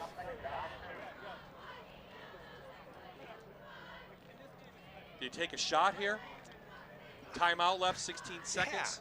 In an all-star game? It's an all-star game. All-star game, right? Man? Yeah, I think in an all-star game, you should have to take a shot here. I'm sure that the prep coaches, they always have so many good designs of routes. And here it is. They really have good designed routes. I think you're going to see one of them right here. Now they're going to get a delay of game, I think. I think he called timeout. Did Coach Gallagher call timeout? So that's a tough play to use your timeout, but why not? You can't take them with you. Yeah, and listen, in this game, you got to go man to man. Yes. So nobody's going to be, you can play off, but you got to be man to man. So you're going to get a one-on-one. So why not take a chance? The ball gets tipped, and now a guy catches it, or you make a good play. It's not like in a regular game we'd be sitting 40 yards back, right? Right now it's man to man. You're going to get man coverage. Why not take a chance? And there's not going to be any pressure from any linebacker. Right, so if you could block it with your up front people. And once again, the prep staff does a good job of running some plays on third downs and things to put you in binds. I think right now, they're probably going to look at 4 verts And now, hey, let's see a guy could beat someone, and now it's a touchdown. It's one-on-one. Let me see, mano a mano. And the county from the other side has got to be telling their players, hey, listen, look for the takeoffs and the goes. If they catch underneath, timeouts they're out of, and the clock's going to run. So don't let anything get behind you. So well-played first half with some guys who haven't played in a long time. We return to the 87th Dream Game after missing last year. A little bit of a defensive game in the first quarter, opened up a little bit in the second quarter, but overall, hey, this is a great time. I mean, it's wonderful. The fans are enjoying a great high school football game. Absolutely. And the kids are laying it out. I mean, they're putting everything into it. So 3-by-1 with a tight end trips. You got single coverage. Garcia is the quarterback. They are going there it is, 4 verts. They're going to lay it up, trying to hit Dolphin downfield. He kind of stopped. Hey, listen, on the route. They didn't cover the tight end. They didn't cover. Right, Jan, did you see that? You had 3-on-1, actually 3-on-2 on the left side, far side of the field. Yep. And I'll tell you what happened. There's a flag, though. What Evan Prawl is doing right now is I think they didn't cover the tight end with the other safety. They're supposed to bring another guy and cover him, and it's an illegal defensive formation, I think is what you're going to see here. So this is where the rules come in. There's rule committee up top watching. They have 2 guys on the field, just so in case you're joining us late, and they're going to. Formation, defense. Yes. 5 yards. Yep. And again, 5 practices. You tell them and tell them, but you know what? They're high school kids. Yep. You get 5 practices, and sometimes you revert to what you know. What you know, yep. And let's give a shout out to those guys, Coach Repchis, Coach D'Antona, Coach, who do we have? Coach Prawl, right? Yep. Coach Fahey, very fortunate to have 2 of those guys on our staff this year. And they're doing a great job. They're giving up their time to make sure the rules are enforced, and they're doing a great job. Evan does a wonderful job as a wonderful coach. He was a great football player in high school, too. Absolutely. I remember coaching against him. Yep. So let's see where Brian they go Fahey, back the to. same Garcia another in the great player and coach. Garcia in the shotgun. He's looking There's the 4 verts. There's over the the tight center. He's going down to McAndrew. It's picked up by Callahan. You'll never He's know got here. Room. He's got blockers. Oh boy, cut it back once he gets past there. Cut it back. There it is. Callahan, he takes the INT. It's a pick 6 for the county. There's the other side of it, fellas. Take a knee. Take a knee. Don't throw the ball up on. Take a knee. It's an all-star game. Throw the ball. Gotta go. Right? But that's what could happen. Now that becomes like a long punt, and you have linemen trying to cover there. So you just saw the negative side of taking a shot. But and there's a lot of field for those big linemen to try to cover. Yep. Again, Coach Olsemer right now is probably smiling ear to ear right now with one of his kids picking for a touchdown. They have many great players in that program, right? Another well-coached program, and he's one of them. A great wideout, great player. 75-yard pick 6. And then Romanowski from Lakeland did a nice job blocking downfield. You saw Zane coming downfield, Zanishevsky coming downfield there to get that, to spring him open in there because it was starting to get bottled up. Yep. So that should be the last play. This will PAT. That's over then, right? And let's go down to Paul Grippy real quick. Paul? Callahan, interception return for a touchdown. What did you see on that play? What were you expecting? 10 seconds left. I was expecting them to go deep. 100%, man. I had to make a big play for my team, and that's what I did. And then after you caught the ball, how did your blockers line up? What did you see? They blocked everyone. They made a whole wall for me.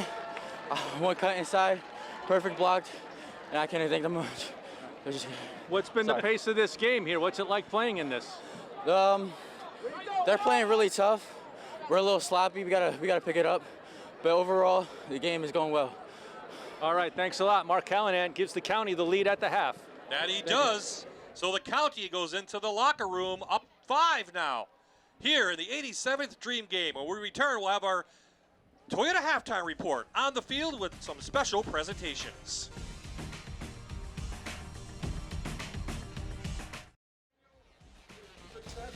So at the half, after the big play to end the second quarter, the county leads the city 12-7. Let's go down on the field now for tonight's special presentations. Special thanks go to Jerry Prosciutti, our player coach liaison, along with William Dempsey, Nick Rodeo, and Christian Hines, Dream Game co-chairs, along with the rest of the committee for all their hard work in planning the 2000 Dream Game. At this point, it's my honor to introduce Jerry Prosciutti.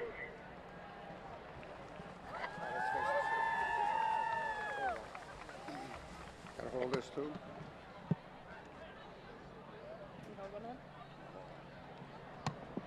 Okay, good evening, ladies and gentlemen. On behalf of the Scranton Lions Club, it is an honor for me to present to you the Scranton Lions Club Man of the Year Award. He's a graduate of Dunmore High School, where he excelled as a fullback and linebacker for the late coach Jim Martinelli. While at Dunmore, he also played baseball and basketball and was named to the All-Scholastic football team as a fullback in senior year. After graduating from Dunmore, he went on to play for the University of Pennsylvania, where he graduated with a Bachelor of Science degree in history. He completed his master's degree at Marywood University. His coaching career began in 1969, where he served as my assistant at Mid-Valley High School, and in 1974 went on to Scranton Prep, where he began a 47-year career, serving as assistant coach for Jim Scalodi, Stan Kaharski, and Phil Angeli. In 1993, he became the head coach at Scranton Prep, where he served 14 seasons. During those years, he was also the head coach of the wrestling team for a few years and served as an assistant track coach. He taught political science at Prep from 1981 to 2020, when he retired. In retirement, he is currently working as the Sports Alumni Relations Coordinator at Scranton Prep and serves as a school board member at North Pocono. His involvement with the Dream Game is extensive. He played in the 1965 game for the city team under Coach C.J. Robeson. He was the head coach for the city team in 1994 and 2001, and then served as an assistant coach under 4 different head coaches. He and his wife Mary have 2 sons, James and Anthony, who played for him at Scranton Prep. Ladies and gentlemen, let's give a nice round of applause for Mr. Tony Contafio, the Scranton Lions Club Man of the Year for 2021. Coach Contafio.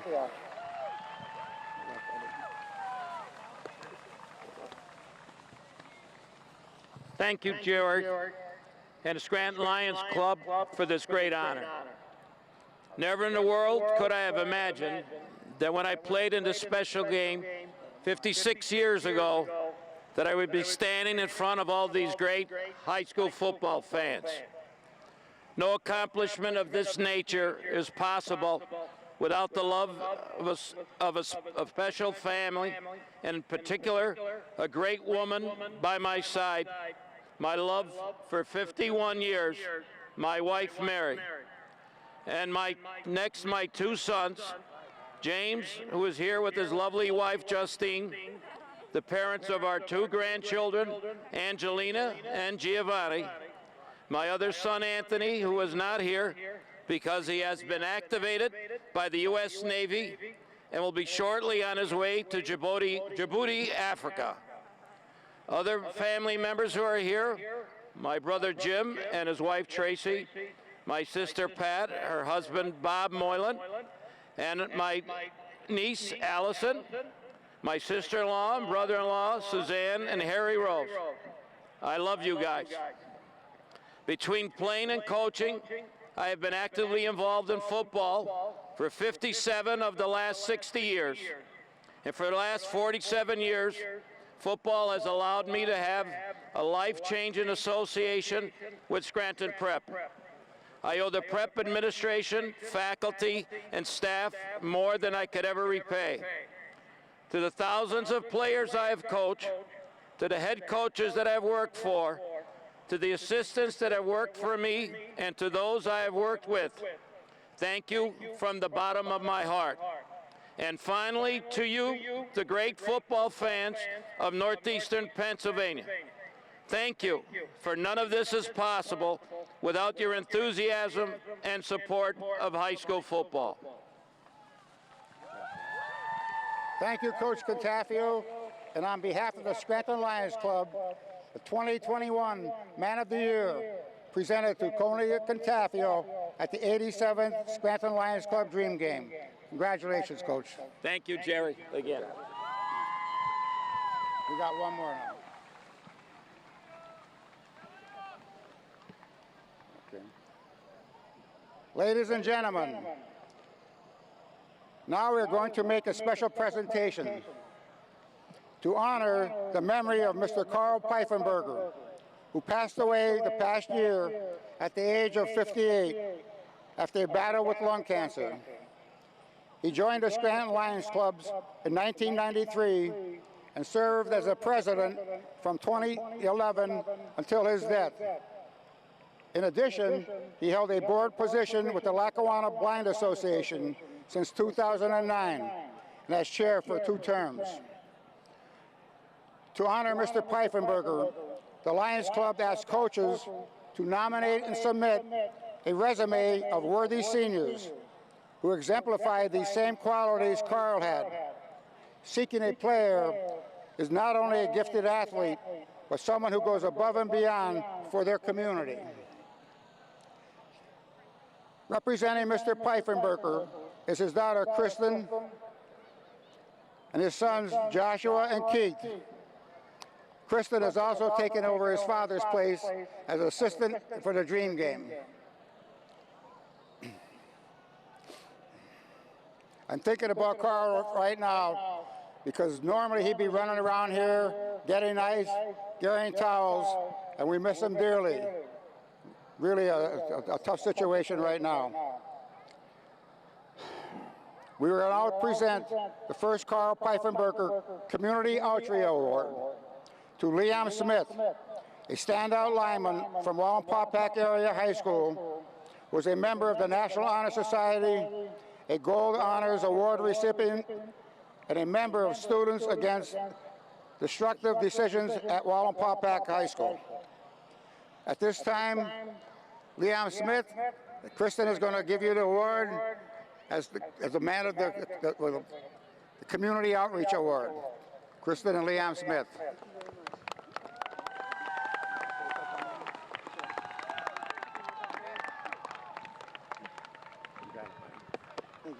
I would like to thank everyone in the Lions Club especially for holding this game, especially in a tough year. We try as students here in this community to make this world a better place. That's what we were taught by our parents and teachers and coaches. I think as students we must strive for that and make a difference. And that's what I try to do every day, and that's what I hope we as students here in the Scranton area try to do every day. I would like to thank everyone who has supported me throughout the years, and God bless all of you. Have a great night. Thank you, Liam. Very nice, and congratulations. And we want to thank. This concludes our halftime program, and on behalf of the Scranton Lions Club, I want to thank all of you for your attendance tonight. Once again, we're at 7,467 people attending, and it's a special tribute to all the people who enjoyed football in Lackawanna County. I also want to thank Joby Fawcett and all the media who have been covering this game for a long time. It's special, and this game kicks off the 2021 football season. Good luck to all the teams, and God bless all of you. Have a nice night. Jerry Persciuti from the Scranton Lions Club, a long part of this Dream Game, making 2 special presentations. And we return. Ann O'Reilly talks to one of our sponsors. At the half, County leads by 5.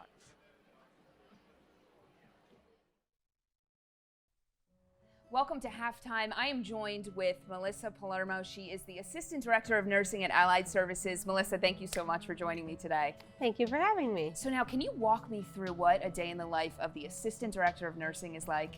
Sure. So on a typical day, just going in, checking on all of our nursing units, checking in on all the staff, make sure everyone is doing well and assisting them with anything they need. Most importantly, assisting all of our residents and our residents' families. It has been, a crazy year, as everyone knows. Things are a little different, and so they need a little extra TLC. We have to kind of become more of their family because the families can't come in and see the patients. So we keep that connection between the patient and the family, keeping that up. Now, you weren't always the assistant director of nursing. You kind of worked your way up. Can you kind of talk about your journey here at Allied? Yes, absolutely. So I started here, it's been about 20 years now. 20 years ago, I started out as a CNA. I worked my way through school, went from CNA to LPN and then LPN to RN. I helped utilize the Allied has a tuition reimbursement program, which I utilized, which was very helpful in furthering my career. So that's a great incentive that we offer here at Allied Services. And now 20 years, that means it's a great place to work. And you guys actually have positions available. Can you kind of talk to our viewers about what's open at this time? Yes, we have all sorts of positions open. All of our nursing positions from CNA to LPN to RN. We're offering a lot of great bonuses at this time. We have great incentive programs. Double overtime we're offering. We have actually great sign-on bonuses, all the way up to a $15,000 sign-on bonus, which is great at this time. So. And now if somebody wanted to apply to a job at Allied Services, they could head to alliedservices.org and search careers and apply that way. Yes, absolutely. So we have a lot of great incentives. Come on over and join our team. Well, Melissa, thank you so much for joining me, and we'll be right back.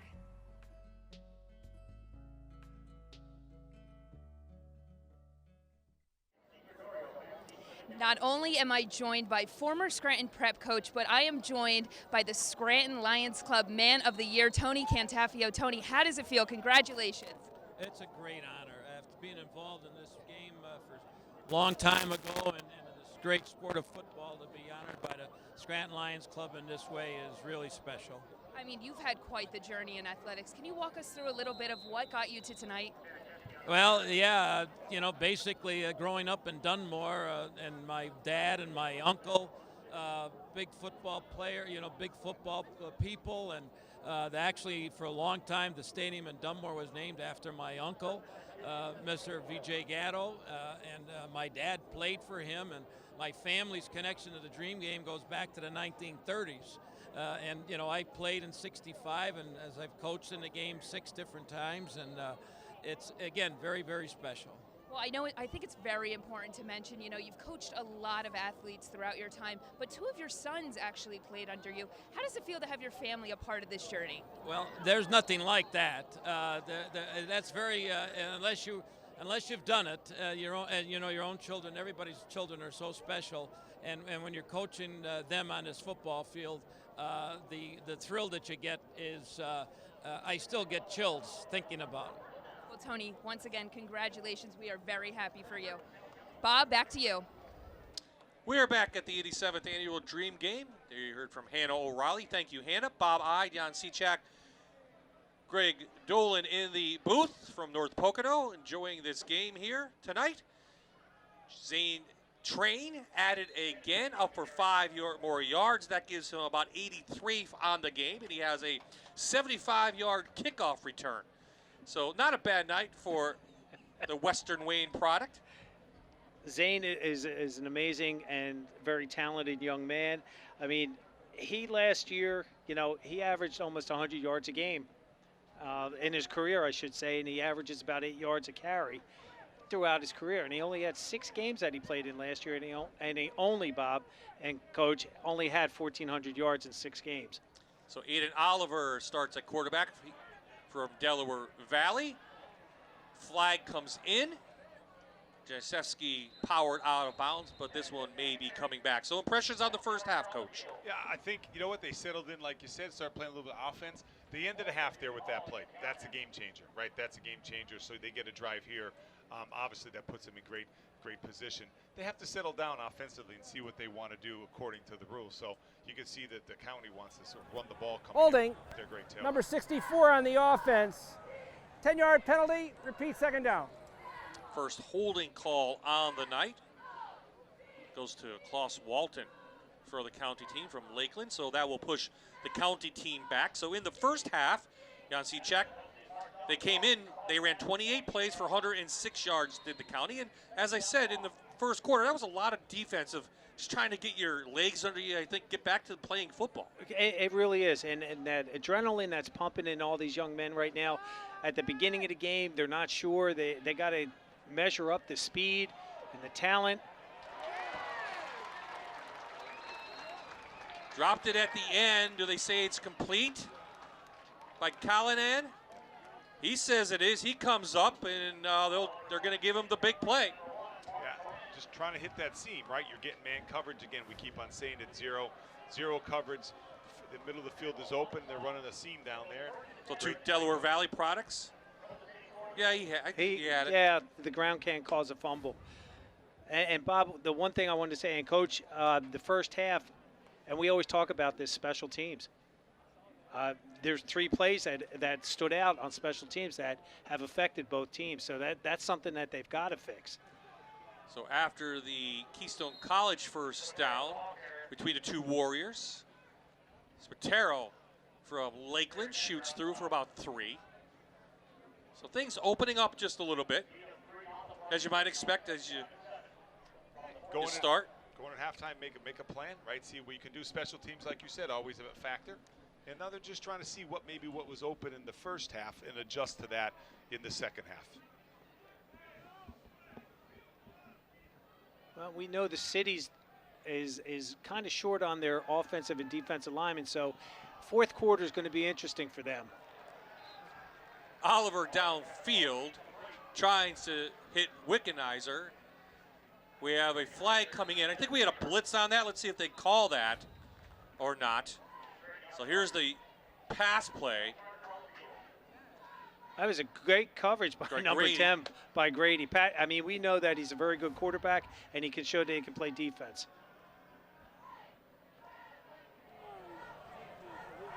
Illegal formation on the defense.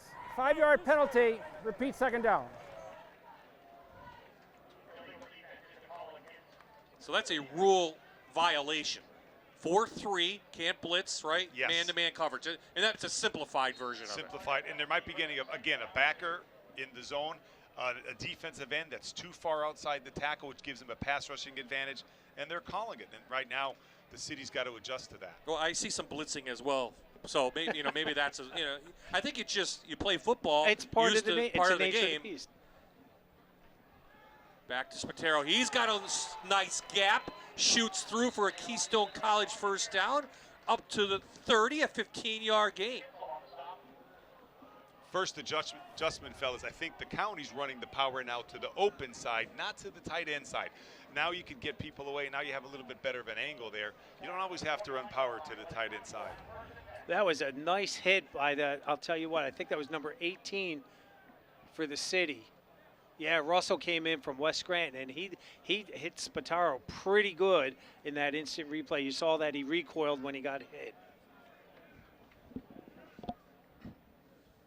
Al-Kabir Russell going to Chestnut Hill. He'll play football on the stop for West Scranton. So Oliver back being pressured. Gonna just toss it downfield, trying to get it out of bounds. No flags down, and it brings up second down. So a broken play. They went with that play action. They faked the ISO, and it looked like they did the flood pattern, Coach. Right? You had the man at fullback out in the flat. You had medium, and you had long. Yep. Little 3-tier route right off of play action on first down. Good call there. But once again, protection broke down. And it's just hard to get past pace run when the guys are running in your face. The difference is the quarterback from the city made now a spontaneous play and scored a touchdown. Maybe a little bit harder for the county quarterbacks. County scored right before halftime on a pick 6 by Mark Callanan from Delaware Valley, and that's where we have this score in the Dream game. Clock runs out. We have a penalty Again, 25 seconds to get the play in. Delay of game. Delay of game. Offense, 5 yards. Still second down. This formation, you're putting 3 guys into the boundary in man coverage. So now you have a single out here. Is that Wickenheiser for Abington Heights out here for the county? You got a single coverage out here, man to man. This is a pretty good advantage if you feel that you can get one wide receiver on another DB. You got it with all the space in the world out here. It's Graniel on the coverage on Wickenheiser. It's close to us. Another penalty. Now things really starting to slow down here. Movement. Maybe some tired legs, some tired brains. You know, you haven't On played the in a center. while. 5 yards. Still second down. Well, now 2 offensive linemen are coming out. Yep. They're going to stay with the same play, so they're sending the guy in motion. Looks like they're going to run a combination route out here, maybe a post wheel. County trying to make it 2 Dream Game victories in a row. Oliver down the middle. Little pushing, and he flags, and he let it go. Little incidental contact. Kinsel on the coverage. Trying to hit Michael Rickard from Riverside. Again, you see that he sets up Oliver. He says, nice ball, throws it downfield. Yeah, it's just football, Coach, right? Yeah, listen. It's contact sport. Incidental. I think that's classic incidental contact. Again, they tried to run 4 verts there. Trying to get a guy up the seam. Rickard's an interesting story. Didn't come out for football. Basketball star. All league. Came out. Had a nice year. 782 yards, 8 touchdowns. Getting some passes from Gilchrist. First year. And he's headed to Wilkes to play basketball is Michael Rickard Very with good Caden Merrifield. So on 3rd and long, Oliver shoots it down, trying to hit DiGregorio. Rickard also there. That goes incomplete, and it will be a 4th down. Little timing and rhythm, right, guys, in the pass game right now. Big time. And that's all passing is timing and rhythm. And again, we keep on going back to the time they had to put the offense together. But it's timing and rhythm now. It's really disjointed, and it's tough to do that. It's really tough to do that in a short period of time. And having 2 back-to-back penalties backs you up and takes that momentum away that the County started to gain. Oliver back to kick. Let's see if he can get this one in. Is it touched by Wellington? He says no. Referees say no. It goes into the end zone, and we'll have a touchback. I don't see any flags. And the city will take over. 8:11 left in the 3rd quarter. DePietro's Pharmacy is more than just your hometown pharmacy. They strive to provide better health care for the community and beyond. When you visit DePietro's, you're treated like family the minute you walk in the door. Your overall wellness matters.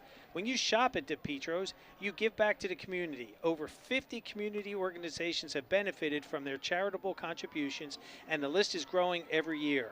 You deserve more from your pharmacy. Switch to DePietro's.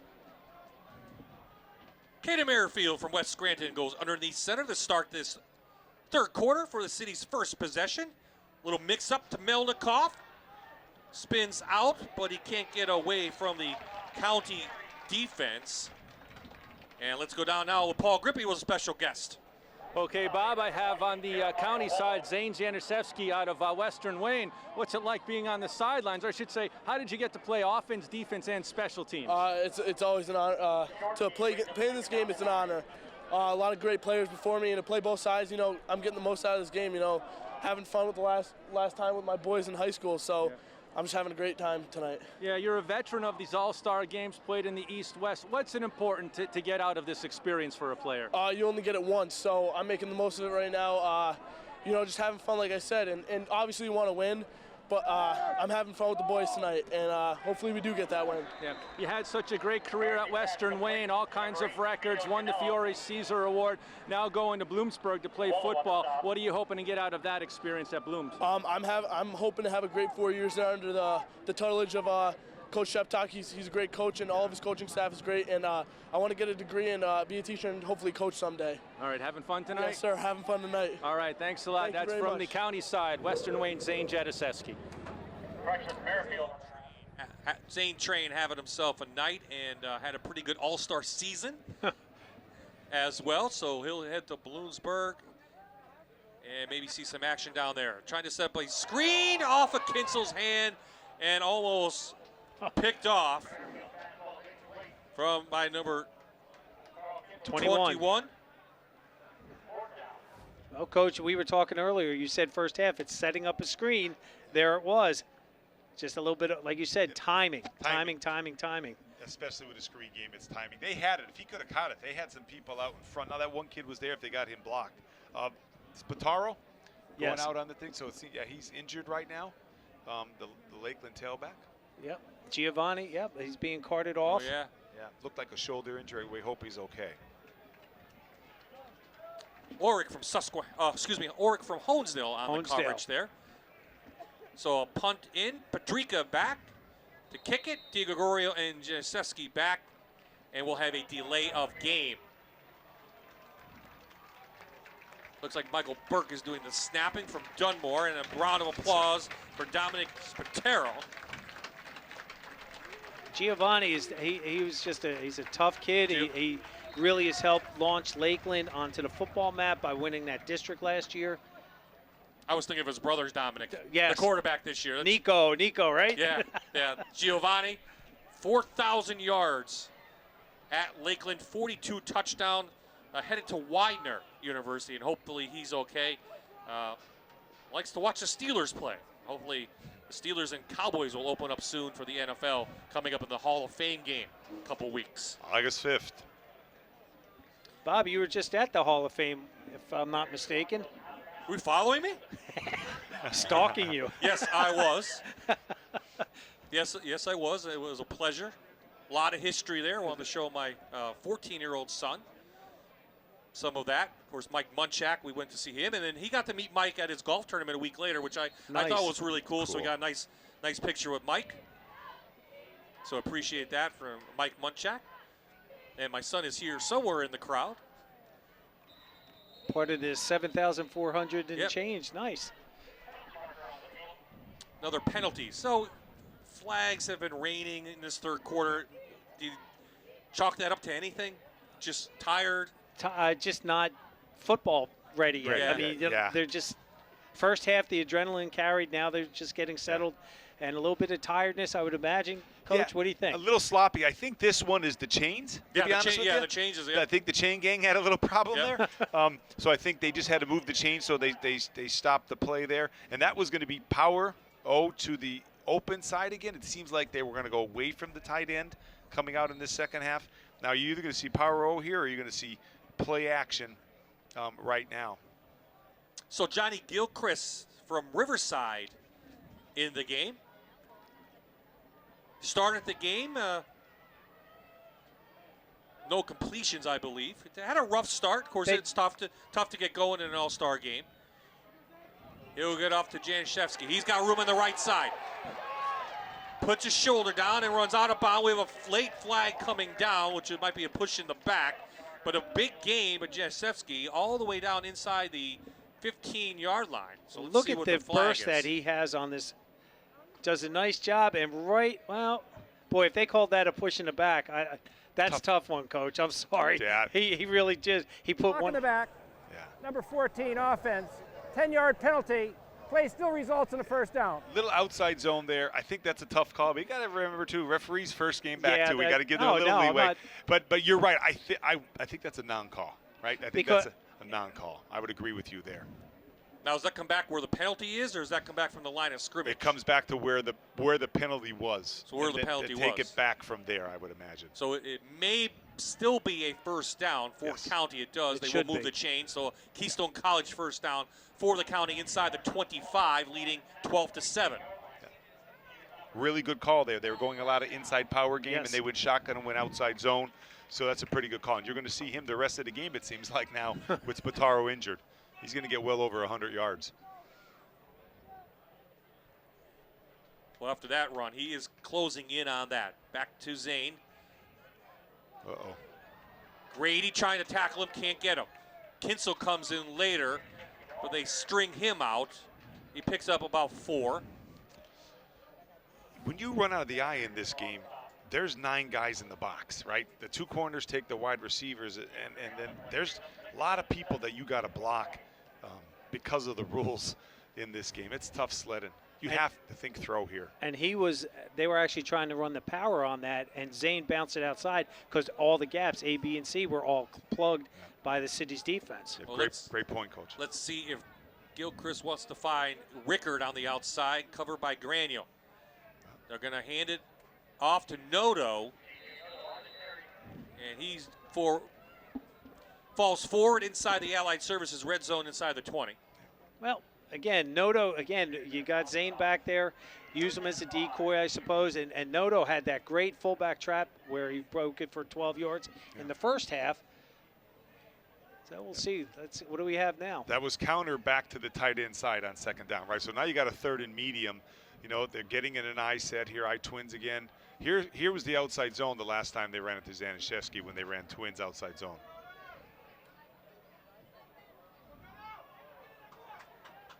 Noto shoots through near a first down. Taken down, look by Decker from Susquehanna. Again, there it is. It's just that lead coming through. And again, Noto's a tough runner. We saw him a few times last year. Coach Iwanich, really has these tough kids playing up here in Valley View. Yes, they do. And he got enough for the first down. Yep. That was a good run. He cut inside the zone, I think, back inside, and made a good run in cutting it up. Cross Douglas from Lakeland comes in for an offensive series. He'll move in at the guard position. Started on defense. He's headed to Millersville, by the way. He played in the East-West. Power through with Silfies. Inside the 10. A little bit of a different all-star game field tonight. I agree with that. A lot of running. I agree with that, Bob. Usually it's open, yeah, passing, but. Yep. I would agree with that. But Silfies does a nice job in there with just being a tough-nosed fullback. And again, that young man hasn't had a lot of accolades because all the blocking he's done for Zane back, as a fullback, it's a thankless job. Back to the Zane train. Picks up a block. Powers through. And he's in for a county touchdown. His second of the night from 9 yards.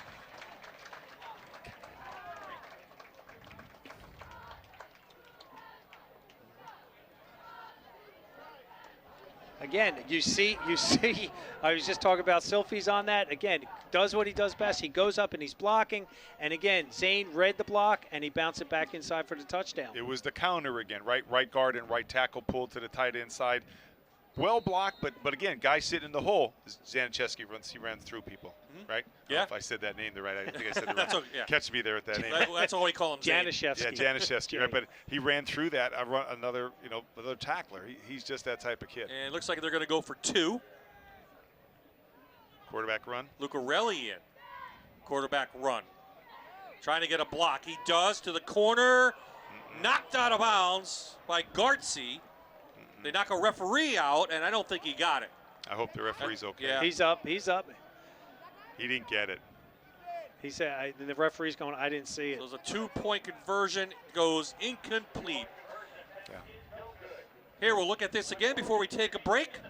Gene Steratore up in New York. Nope, he did not get it in. The official. Right. An official goes down, but he steps back up. 4 minutes left in the third quarter in the Dream game. County extends the lead now, 18-7. Welcome back to the Scranton Lions Club 87th Dream Game. I am joined by Bill Dempsey. He's one of the co-chairs of the Dream Game. Bill, 87 years, that's a long time. What do you think has made this game so successful year after year? I mean, again, this game has so much tradition. There's fathers, sons, uncles. It means so much to football in this area. It's a great night that we're proud to be a small part of. And, being one of the co-chairs, what do you think has been the most rewarding part for you? For these guys, to see these kids, the seasons were cut short. They didn't have a season. It's just so nice to see them out on the sidelines having fun. And we wouldn't be able to do it without our sponsors this year, Northeast Rehab, Riverfront Sports, Lackawanna College, and DePietros Pharmacy. So it really is a team effort. Well, we're happy to be back this year. And, Bill, thank you so much for joining us. And congratulations on putting on another great game. Oh, thank you so much. Back to you guys. Yeah, we want to thank the Scranton Lions Club for allowing us to televise this game. And And we'd like to thank our sponsors who helped on the TV side as well as what Bill said. They helped on the Scranton Lions Club sign. So on the field, the ball's at the 34 for the city. Merrifield back up. Time to open it up a little bit. You're trailing by 11. Why not? Out to Dolphin. That play worked kind of well in that first half. And I've said it a couple times. It's a drive concept. You have a high-low in the middle of the field, and you have an out to the front side. And you're taught if you have that out that's open to that short side, take it. And they're getting it. Merrifield's making a good throw to a big target. I'm so happy for Ryan Dolphin. And then they have a post behind it. So I think he's the guy that may change the game for the city if he makes up another play. I'll tell you, those two have a great connection. But again, and I mentioned it in the first half, you have a mismatch, 6'3" against 5'9" also. Very good point. Here comes the big rush. Douglas chasing Merrifield. Caden with a big move. You see those happy feet? He's inside county territory, a pickup of 7. Coach Doling, you said that he is going to be the game changer, and you are absolutely correct. Look at this. Yep. There's a lot of pressure. Yep. And I don't know, what the rotation with quarterbacks in for the rest of the game, but he's the guy. If this was a regular football game, he doesn't come off the field offensively because he's making all the plays, and he could throw it and he could improvise, and he's a heck of a player. And it's so sad that he lost the games that they could have played last year to injury, because what a nice high school football player. This time he gets pressure, gets out of that, trying to direct traffic, and he couldn't hit McAndrew over the middle, and Paul Grippy down with a special guest. Paul? Hey, Bob, I have offensive lineman on the county team, Julian Walk from Western Wayne. Tell me about that touchdown there, and what was the play, and how'd it go? So we ran counter right, and that's when the guard and tackle pull, and across Douglas, he came in strong and messed him up, and it was just awesome. It's not your first time blocking for Zane. What was your career like blocking for him? It was awesome. Like, it was hard, but at the same time, since he was so good, that he just broke tackles and everything like that. So he's just really good. Yeah. You have so few practices. What's it like for an offensive lineman to work as a team, as a unit, and get your timing? Does that come easy? It depends but we have great people out here, and we all work together. And since we all like each other and everything, we just came together and made it all well. All right, you enjoying this I experience? am. I love it. All right, thank you so much. You. Julian Walk, offensive lineman for the county. Well, we saw that connection again, Coach. Here it is. They ran a little bunch for the first time, and Prep run a little spacing route where you have short routes to the field with the bunch set with a little tight formation. But then he didn't like what he saw, so he rolled back to Dolphin, who made a great play on that. Keystone College first down, a gain of 14 on that one, and there you saw Merrifield's athletic ability on full display, and he's just starting to take over this game for the city. Looking deep, he has a Dolphin open. He catches it. He had to come back to get it, so he falls right down at the 2. But it's a Keystone College first down inside the Allied Services red zone. First and goal, City.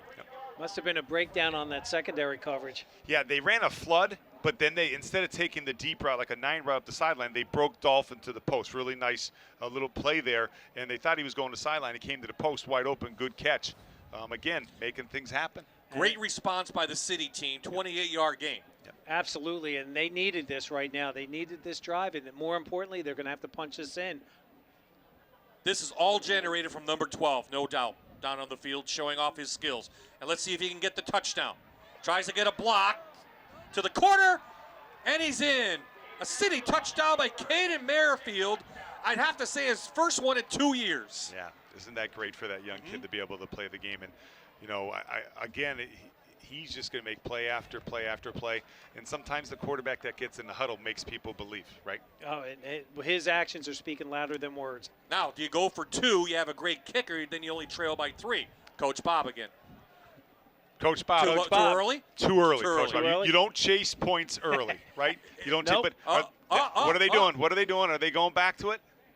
He's calling timeout. He's calling timeout. See, Terry's listening to me. He is. It's a Scranton Prep thing. It's an easy thing to do. I know he's watching the game. Coach Mills, who I coach with at Dunmore, always used to tell me, Greg, don't chase points. You Greg, never chase and Coach Hintis, of course, would be like, hey, we can't. But I'd always love to chase the points and go for 2 because as an offensive coordinator, you think you can call the right play, right? That's every time. Hey, but, I drew it up correct. Right. Do you know what, though? don't think you chase points. But once again, let's go back to All-Star game, right? Yeah. I think in a regular game right now, you don't chase the points, you kick the extra point. But in an All-Star game with a Caden Merrifield, hey, let's give the crowd a nice and you have a Patrica leg. Yeah. But the defense still has to stop the county. Yeah. And the way Zane is running, he's been unstoppable. So, hey, great. What a display. On one side, we have a Western Wayne kid, a West Scranton kid, really showing off their athletic ability. And Merrifield is the X factor for the city right now. He's 2 times he's been stepped on the field and is produced for them. Yeah. So. And we thought that going in, right? You thought the power of Janciszewski and then the quarterback play of Merrifield. So it sort of played out. I would have to think now, ball on the hash, they're going to roll Merrifield to the right-hand side. Get a guy in the flat. I think number 1 here from Prep's going to go in motion. He's going to hit the flat. They're going to run maybe a little pick or rub play to get him in the flat and run it off the 2 wideouts and then have him make a decision, either run or pass. Let's see if Coach Bob is right. Chasing points in an All-Star game. There he Merrifield to Mulligan. And it is good. The 2-point conversion stands, and it's a 3-point game. 132 left in the third quarter. Coach, I would have been fired, though. He's 2 for 2 right now. I don't know. Hey, even a squirrel finds a nut, right? Here we go. And that looks really simple, right? Guy in motion, but that's tough. You have to have a quarterback that could throw on the run. You got to block it. The wideout's got to get. It looks simple, but that doesn't always work.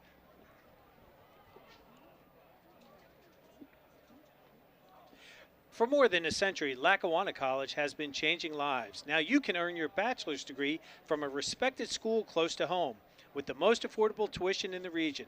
Apply today at lackawanna.edu. 6 plays, 66-yard drive for the city, and they respond to a county drive, and we have ourselves a 3-point ball game here in the 87th Dream Game, and that's the way you want to see it. And this is a very entertaining, great high school football game to watch and enjoy. And I'll tell you what, Coach, if I was on the sideline, I know who my quarterback's going to be the last 5 minutes of the game if I was the city coach.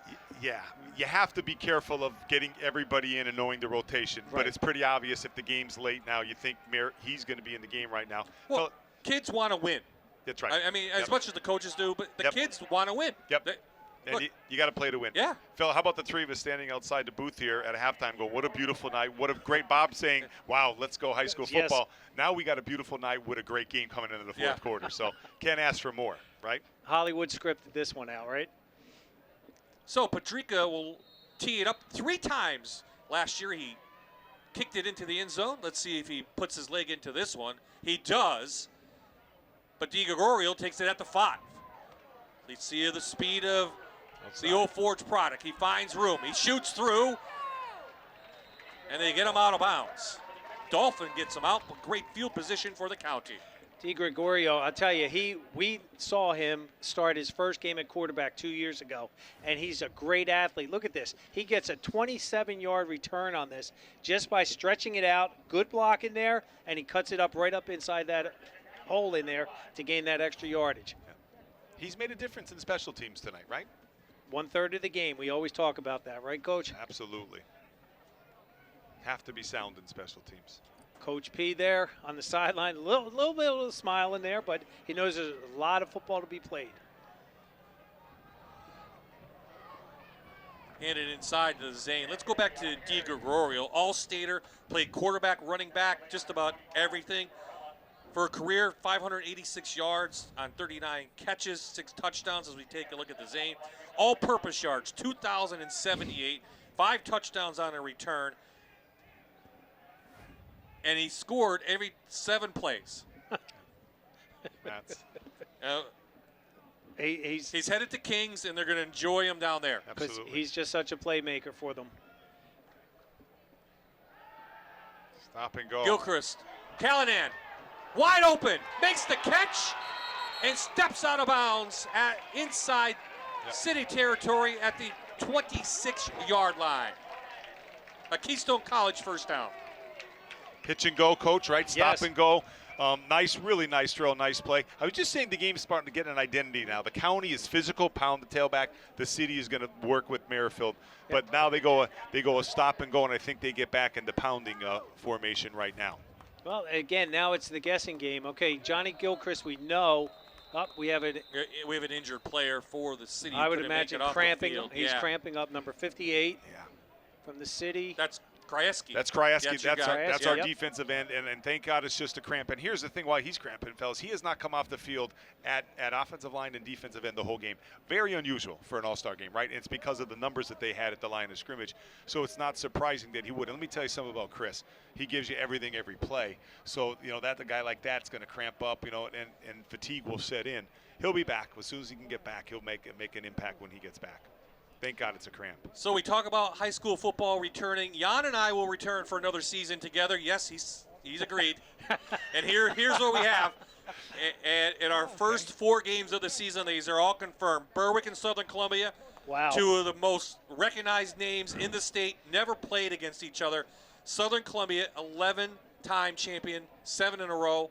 Unbelievable. They're favored again. Berwick looking to rebound after last year. We're excited to head down and see Gavin Garcia. Another great product out of and he might go to Harvard. I think he announced his 3 today. Harvard was one of them, so he's a very smart kid as well. Then Dunmore Old Forge, can't beat that in the Lackawanna League at all. Another great small school rivalry. Sealands Grove is playing Shamokin, not Dallas, so we apologize for that. So we'll go down to the Heartland Conference, and we'll check out Sealands Grove against Shamokin, and then we go up to somewhere in North Pocono in Moscow. We've never been there before, and then some coach is up there. Some coach, he's up here with us right now. And they'll take on a Tunkhannock team that has had some good years the last couple of times. So we're happy to come and see you, Greg. I know you love having us, and we thank your administration for allowing us to come back. And we'll be there on September 17th, and I know you'll have a buffet out for us. Yes, sir. Whatever you guys want, now that I'm working with you. We'll get some pizza sent up to you. And we're very appreciative of you coming to our great venue at North Pocono. It's a great community. We're very proud of our stadium. We're very proud of what we have to offer, and thank you so much. Now that I'm working with you guys now, I got to get some pizza sent up. We're good. It's funny, your assistant coaches, they want you in the booth that night. I wouldn't doubt it. I wouldn't doubt it. Yep, Coach McAndrew, Coach Waters probably especially want me in the booth that night. So we'll have 10 regular season games, Jan, 2 playoff games, of course, and this one Friday Night Rivals. And it's becoming a classic here. It's a 3-point game. We're headed towards the end of the 3rd quarter. County on the move. Sylphie stood up in the backfield. Trap. Great job on the inside by Liam Smith from Wallenpaupack. Wow, he was really stout in there. He just took that on, and he just stuffed them right in the hole for a 2-yard loss. They tried to trap the 3 technique, coming back to the tight end side. He didn't bite. He didn't. Yep. And he didn't come up the field, and he played it flat and made a great play. Smith headed to Lycoming, another Division III product. He had 77 total tackles in his career and 2 sacks. With the Buckhorns, Coach Watson up there. Gilchrist back on 2nd down. Callahan, what a great pitch and catch. A 28-yard strike from Johnny Gilchrist. Great answer. The Division I quarterback, Monmouth bound. I mean, he just makes it look so easy back there. And when you have a great receiver that runs great routes, it is that easy. Yeah. And you'll see this. Coming right at you, Coach. Right there. Look at that. Threading. Great job from our camera crew on the sideline, getting that great action shot coming right at you at the fans. Great look from our camera, and what a great throw, and what a great answer, right? Keep on using, but what a great answer for them to come right back after that touchdown. That's what we expected from this All-Star game. It's going to go back and forth. It took a little bit of time to get going, but we still have another quarter. Talked about Callahan. He's headed to play at Nassau Community College. That's on the verge of Lackawanna College. That's a top junior college program that he's going to head to. So he may be in another Division I product. Delaware Valley Oliver, kick is up with no time on the clock. That ends the 3rd quarter. And we've had some offense. It's 25-15 in the 87th Dream Game. We'll be right back for quarter number 4. Short 2 player.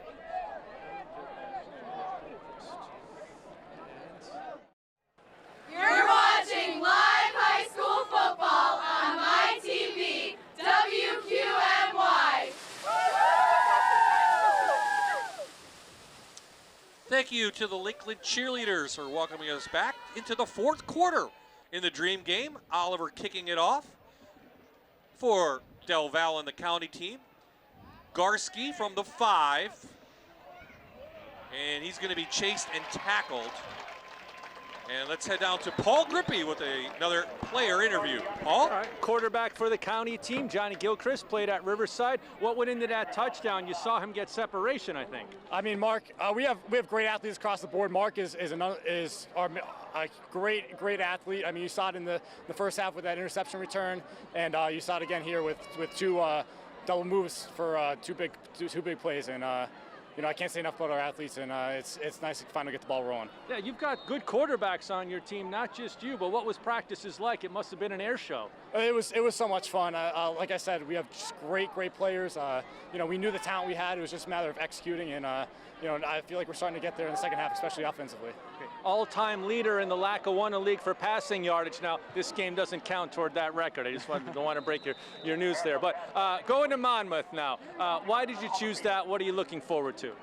You know, it's just a great opportunity for me. It's a challenge, and you know, they have a great coaching staff. They have program on the rise, great location. Everything was perfect for me, and I knew as soon as they offered me that was a place. All right, so you got a lead here by 10 in the fourth quarter. The game's looking good. Best of luck. Let's finish off. Thank you. All right.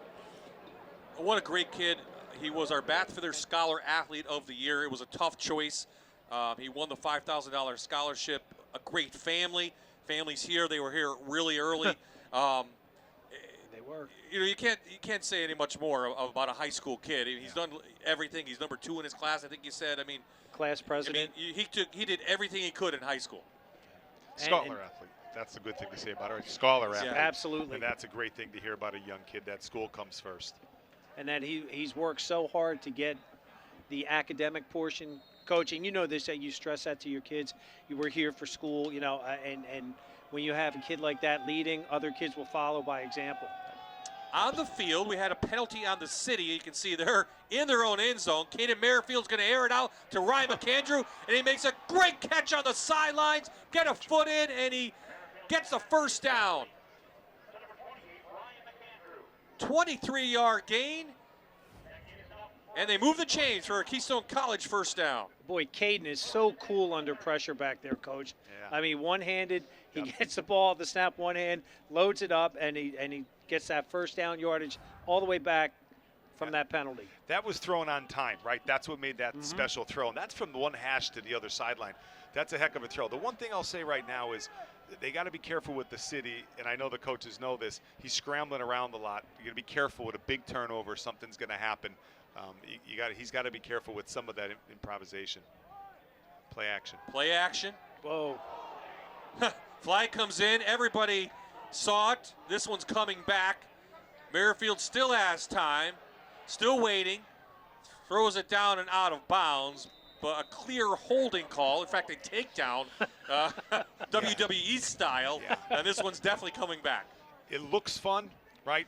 But when you're starting getting the penalties now, and then you try to the improv a little too much, mistakes are going to happen. Now the guy's going to yank somebody. Now you're going to scramble too much. Now you're going to try to fit it into a small window, and that's where the turnover is going to come. Number 75 on the offense.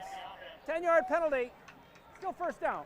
It's a fine line that you have to walk to whether you have to do that all the time or you got to throw. Let's check it out. I mean, it's right going to be in the middle of a play, I think. Right there. He just took him and threw him down like.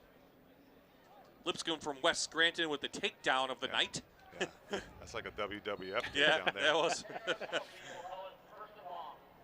Oh, he's got to protect his quarterback. Yes, he does. Yep. And again, they played together. So it's 1st and 20 now, and we're back at the 15. Well, they got out of it one time. Can they do it again? Here comes the drive route, and the out into the boundary. See, they went into the boundary with the drive, so the high-low in the middle, post from the Z receiver, the flanker, and then the X does a comeback to the sideline. It's been very good to him. It's a great call on first down because it gets you yardage. Lachinski from North Pocono, who was added late. That was the intended receiver. Yep. Line change like hockey right now. Did you see that?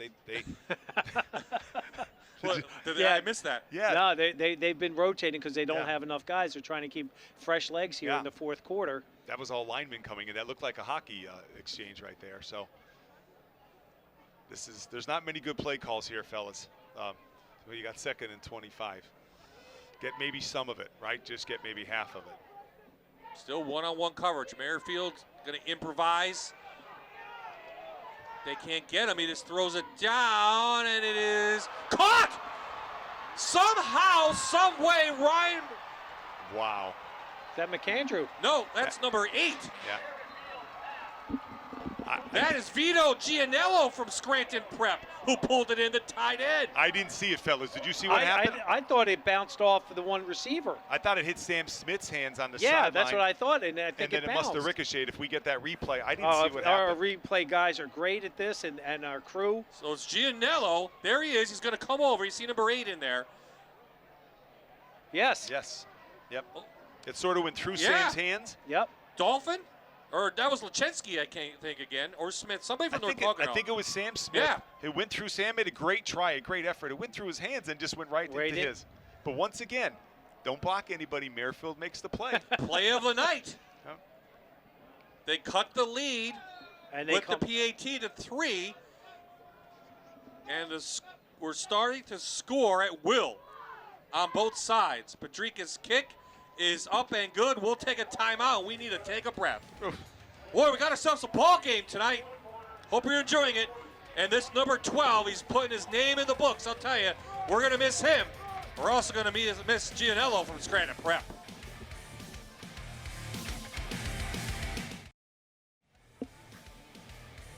Well, we are back. We've taken a breath. The county keeps taking a 10-point lead. The city keeps responding on Seachak and Gray Dolan, and we have a great high school game. And Paul Grippy now, I think he's got Caden Merrifield. No, Bob, Caden's on the field. Vito. I got Vito Gianello, who just caught that touchdown. So tell me about that play. Were you the intended receiver? I don't think so. I think he overthrew whoever's in front of me, and I was just right place, right time.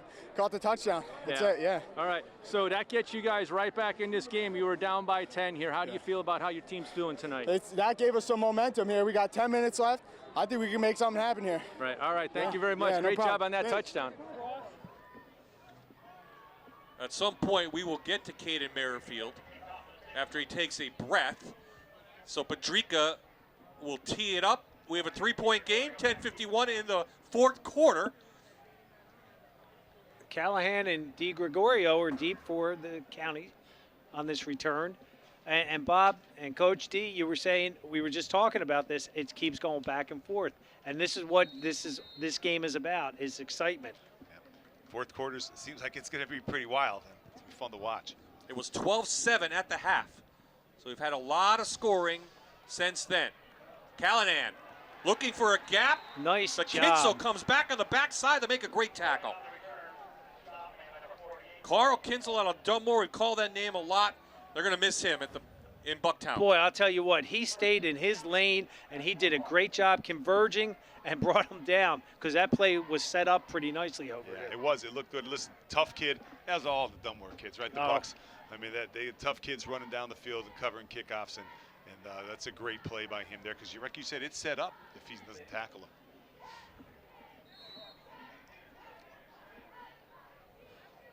Now Dante Lucarelli back in from Old Forge, taking it, hands it off to Zane Jasewski.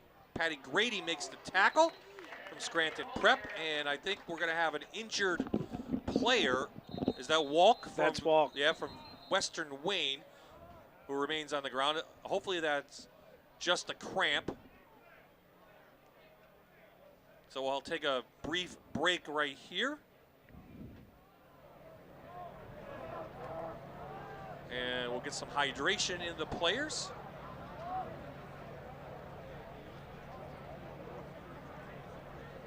But what a game so far. And I don't know if we can see that touchdown again from Merrifield to Gianello, but a great job by our camera crew as well. But that's almost reminiscent of something you might see from Aaron Rodgers.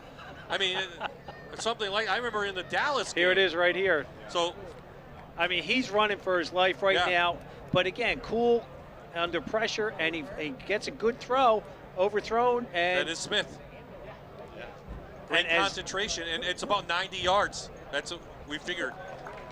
That's one of the best plays you'll ever see in the All-Star game as Walk gets up, coming off on his own accord. And here's another angle. And Gianella, I mean, talk about, you see him coming across the screen right there to your right, and he just saw the other receiver, and he just kind of was 3 yards back. Hey, look what I have. Thank right? you. look at the records, I bet you it's one of the longest pass plays, if not the, because you're close to, what, 90 Yeah, yards? yeah. Again, line of scrimmage there, so. Again, most of these plays are just athletic ability and they're broken plays, and that's what the All-Star game really comes down to sometimes. Yep. And the city has the right kid to make all those Yeah. plays consistently. Yeah, you're right. Caden Merrifield doing a great job on his side. So the county is back out after Julian walks off. Thankfully, he's all right. We have second down.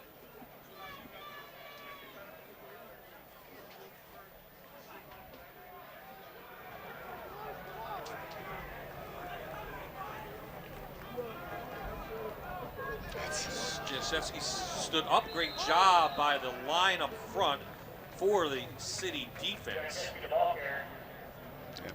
Going to be close. Oh, they are giving them the first. Yep. So it's a Keystone College first down. I think in this fourth quarter, you're going to see, right, running him and some deep pass plays, some shots from the county, and then the city is going to put the game in the hands of Merrifield, and then you're going to see what's going to happen. Well, with Lucarelli out there right now and having Zane in the backfield, I think a bootleg would be a nice play call too at this point. Wide side, fullback in the flat if you try something like that now. That's power O. Yep. Yeah. Delay game. Delay of game most likely, or somebody some move. Yeah, some movement. Ball start. Okay. Offense, number 23. 5-yard penalty, still first down. Now you got Merriman out at the corner.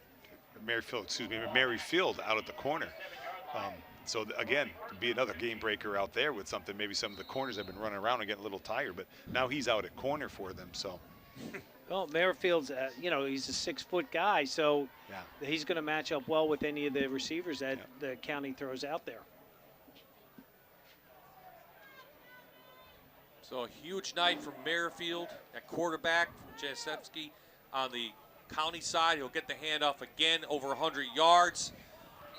Steps out of bounds, and Hannah, I think in 7,000 people, you have to find some more smiling faces, right? That's right, Bob. I found some more smiling faces for this Smile Camp sponsored by Dr. Todd. Ladies, show them that smile. Give us a cheer. And you know what? We actually have one senior on the squad that I want to talk to, Sophia Galinas. So, Sophia, how does it feel to be cheering with this squad one last time tonight at the Dream Game? Honestly, it's a really great opportunity, being with the team one last time. It is very bittersweet, but I just love this squad so much, and it's a really great last hurrah. Well, thank you so much, and good luck with the future. Can we do one last smile for the cam?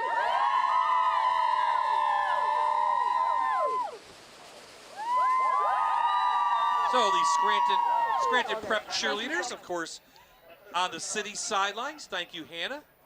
Thank you to Dr. Todd Smile On. We'll see him all season long, Jan. A lot of smiles. Lots High school of smiles. football's back. Hopefully there's fans that stay in the stands and we're healthy. Yeah. And we go through it. So timeout on the field, 9:03 remaining. Bob Ide, Jan Cechek, Greg Dolan in the booth from North Pocono. Great crowd. Somebody in the crowd, Jack Henzis, of course, that's your father-in-law. He's healthy. We love hearing about Jack. Absolutely. And he's doing well. He's doing great. Yeah, he's doing great, and obviously love being with his family down the shore this weekend. And listen, when you say the word legend, boy, that Jack Henzis, right? Yes, it is. There's some of them, but boy, he's right there, and he's doing great. Loves high school football. I'm sure he's enjoying this, and watching the kids from the county play, the city play. But obviously did a great job with young. Right, as we said before, scholar athletes, right? Yes. Coach Hendis always had the right thing in mind first. You're going to be there for Dunmore. You're going to do things the right way. You're going to go to school. You're going to represent your school the right way. And I think that's something that is really a gigantic part of his legacy. And that's so critical for young people today to understand why they have to do the right thing. In this social media age where people can say and do things and not be held accountable. But, Coach, I mean, you're still doing it. You hold your kids up to that standard. Yep. We really like to think that we would, and that standard is more important than just what happens on the football field. This is great, like we said. The weather's great, the game is great, and we're watching these kids play the game of football. But if we're not held to a higher standard of why we try to make them good citizens, good athletes, and good people, good in the classroom, that treat people the right way. Sometimes we live too much in a me society. you know. Yes. And I think football is one of those sports that really puts the us in front of me, right? And it's all about all of us doing something together. And again, I learned that great from Coach Henzis. And we try to carry that out at North Pocono, and all these coaches try to teach their kids that it's more important than getting a first down or getting a touchdown. It's about who you are in the end, you know. Lucarelli under pressure. Uh-oh. Ball comes out. It's picked up by Gillette. He's taken down, but a turnover by the county, and the city is knocking out the door with 8:55 remaining and trailing by 3 points. Was that Krajewski? Let me see.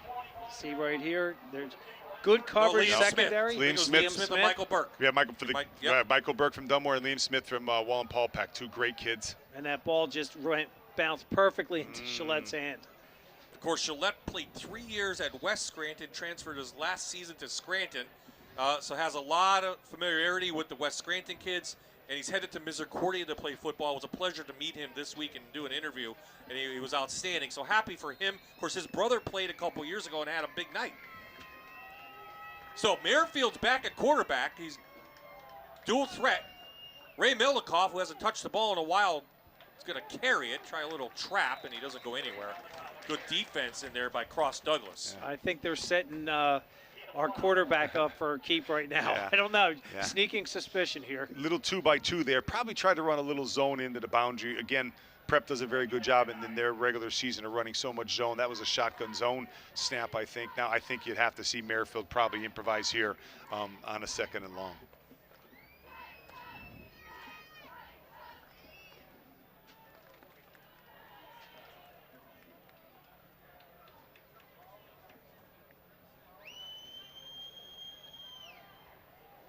Quarterback sneak, Merrifield.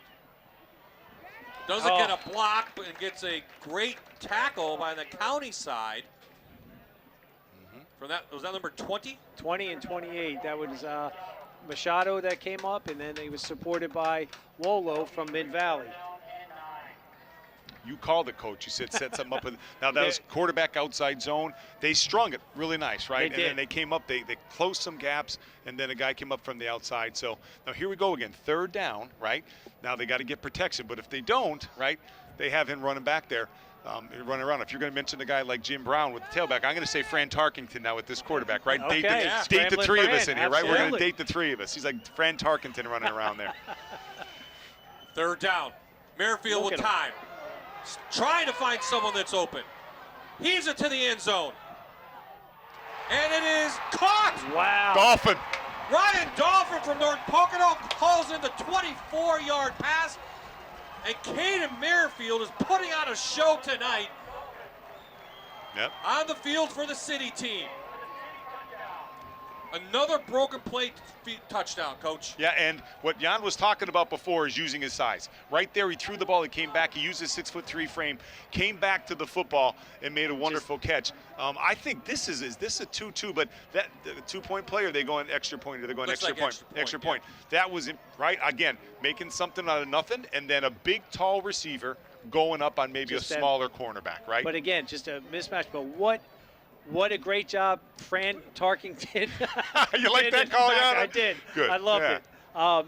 Again, keeping them in the game, taking the lead, back and forth. Yeah. Great play by Dolphin to come back and get the ball. What a bright future he's going to have. And Kings is getting one heck of a college wideout coming. So 14 unanswered points, and the city now leads the county by 4 here at Valley View.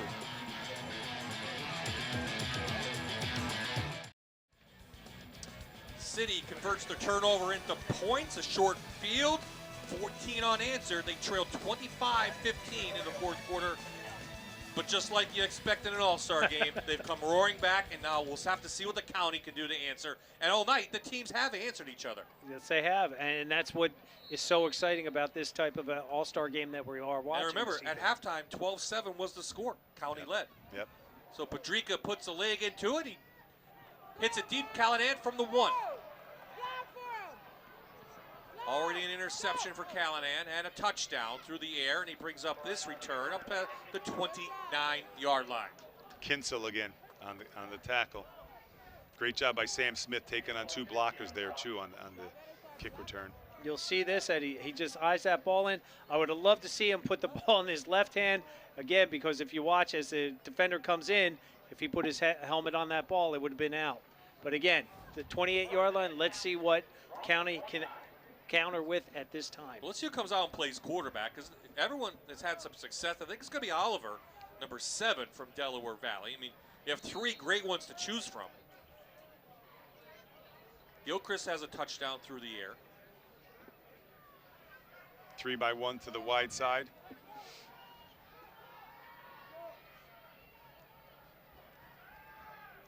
Tailback wheel. Oliver gonna string it out to Januszewski, and great defense. No, they say a flag comes in. Gartzy's gonna get the call. Excuse me, or that's Garrett Decker, 13. Garrett Decker from Susquehanna. Looks like on the coverage is gonna be called for holding. But let's first go down to Paul with a very, I'm sure, tired and maybe excited Ryan Dolphin. Yeah, Bob, I have the player who's just put the city ahead. Tell me, what was that play? It looked like all the receivers bunched up in the corner of the end zone there. Yeah, the play broke down. He scrambled, and he just found me in the back of the end zone, and I came down with it. Yeah. What was it like working with Caden in the practices and tonight getting the timing down with him? Me and him were friends like to start off, but we just built our bond stronger and stronger. And for that to come down, it just felt great. You want to give Coach Dolan any credit for that? Yeah, I went out to Coach Dolan for passing the ball all the time. Yeah. All right, well, Coach, there it is. We're giving you the credit down here. Yeah. Should have thrown it more with a guy like Ryan. Hindsight. Oliver down the middle. DiGrigorio's open. He has space. He dives, and he's in for a county touchdown. What a way to answer. Holy smokes. 56 yards through the air, and there you see DiGregorio. The athletes are on display tonight in Valley View. Wow. Aiden Oliver threaded the needle on this. Oh, my. Coach, go ahead. Rules of the game, right? Rules of the game. You go 3-by-1, you go man-to-man. This is the rules of the game. There's no safety, right? So there's nobody back no one there in the middle. So it's 3-by-1, man-to-man. You beat one guy. It's wide open, and great throw, great catch. And Ryan Dolphin, you're absolutely right. With wideouts like you, we should have thrown it more, right? Coaches are always corrected, right? As Coach Bob said, though, hindsight's good. But well, you know what? Ryan Dolphin is a wonderful kid, and I'm so happy I for only him. coach from my couch, so. Ryan's right. Ryan's right. But what a throw, what a catch, and what a game, fellas. So not only does Oliver have to throw it, he has to kick the extra point as well. And it's no good. And it's a 2-point lead now with 6:50 left in the game. And there's still plenty of time left for the city to come back. Oliver, nice job, sets up. He saw, and Coach, you called it already, how they had that set up. And DiGregorio, look at that, just burst to the end zone, to the corner, and just dove out for that touchdown, that little extra effort. I told you, when that kid's on the field, he scores. That's all he needs, a score, that's right. right? Bob mentioned that earlier. He's a playmaker. Now he made a play. Now it's time for this city to make another play. I think you have to stick with Merrifield. I mean, knowing Coach Gallagher, he wants to win. He's their best shot, right? Yep. It's hard to argue against him playing quarterback at the last 6:50 of this game. Yeah, it's hard to argue that. And again, not taking nothing away from the other all-stars at quarterback at all. But he's again, we said repeatedly, he is really a high school football playmaker. And what is Wilkes getting a great basketball player, yeah. Yep. How about all the schools in our area? The Kings, the Wilkes, Misericordia, all those schools get a lot of good players from these games, right? And Keystone also. Yeah, and what a great coach, and he's going to start a great program at Keystone. Again, it's going to build. It's going to build. He's a good man. How tough that is to start from scratch. Yep. And again, their future is going to get brighter. Yep. And I mean, I was fortunate enough to coach at Kings, Misericordia, and Wilkes. Yep. Great programs. Yep. Oliver kicks it deep. Looks like. That's Colin Lashinsky from North Pocono. From North Pocono. Let's clarify DiGregorio. I made this comment before. He accounted for Eau Forge a touchdown every 7.6 touches. Tremendous. So Coach Schuback, you got him the ball, yes, right? He did. Yes, he did. There you saw why he's an all-state Class A player. So the city's back on. And they'll be at the 24-yard line. I got to give a shout out to number 21 from the county, Jacob Orrick from Honesdale. He's 5'7", 180-pound special teamer. He's been out there every time. The first man down, making the returner make that cut back. So, I mean, again, we talk about how impactful each phase of the game is, and you have kids like that just get spotted time, and they give 100%. Absolutely, and doing it for the team, right? Not about anything Not about else. me. I'm doing it for us, right? And doing it for it's a we thing, and it's a great thing to teach a kid in our sport.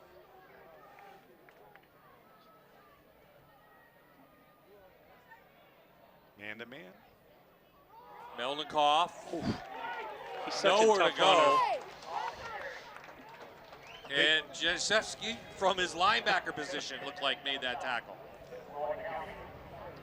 There's no run game now from the city, right? It's going to be all Merrifield in the pass game. They've shut down their zone. They've shut down the run game. Two Huskies. Two Huskies going at it, and they're going to keep going at it for the next 4 years. Yep.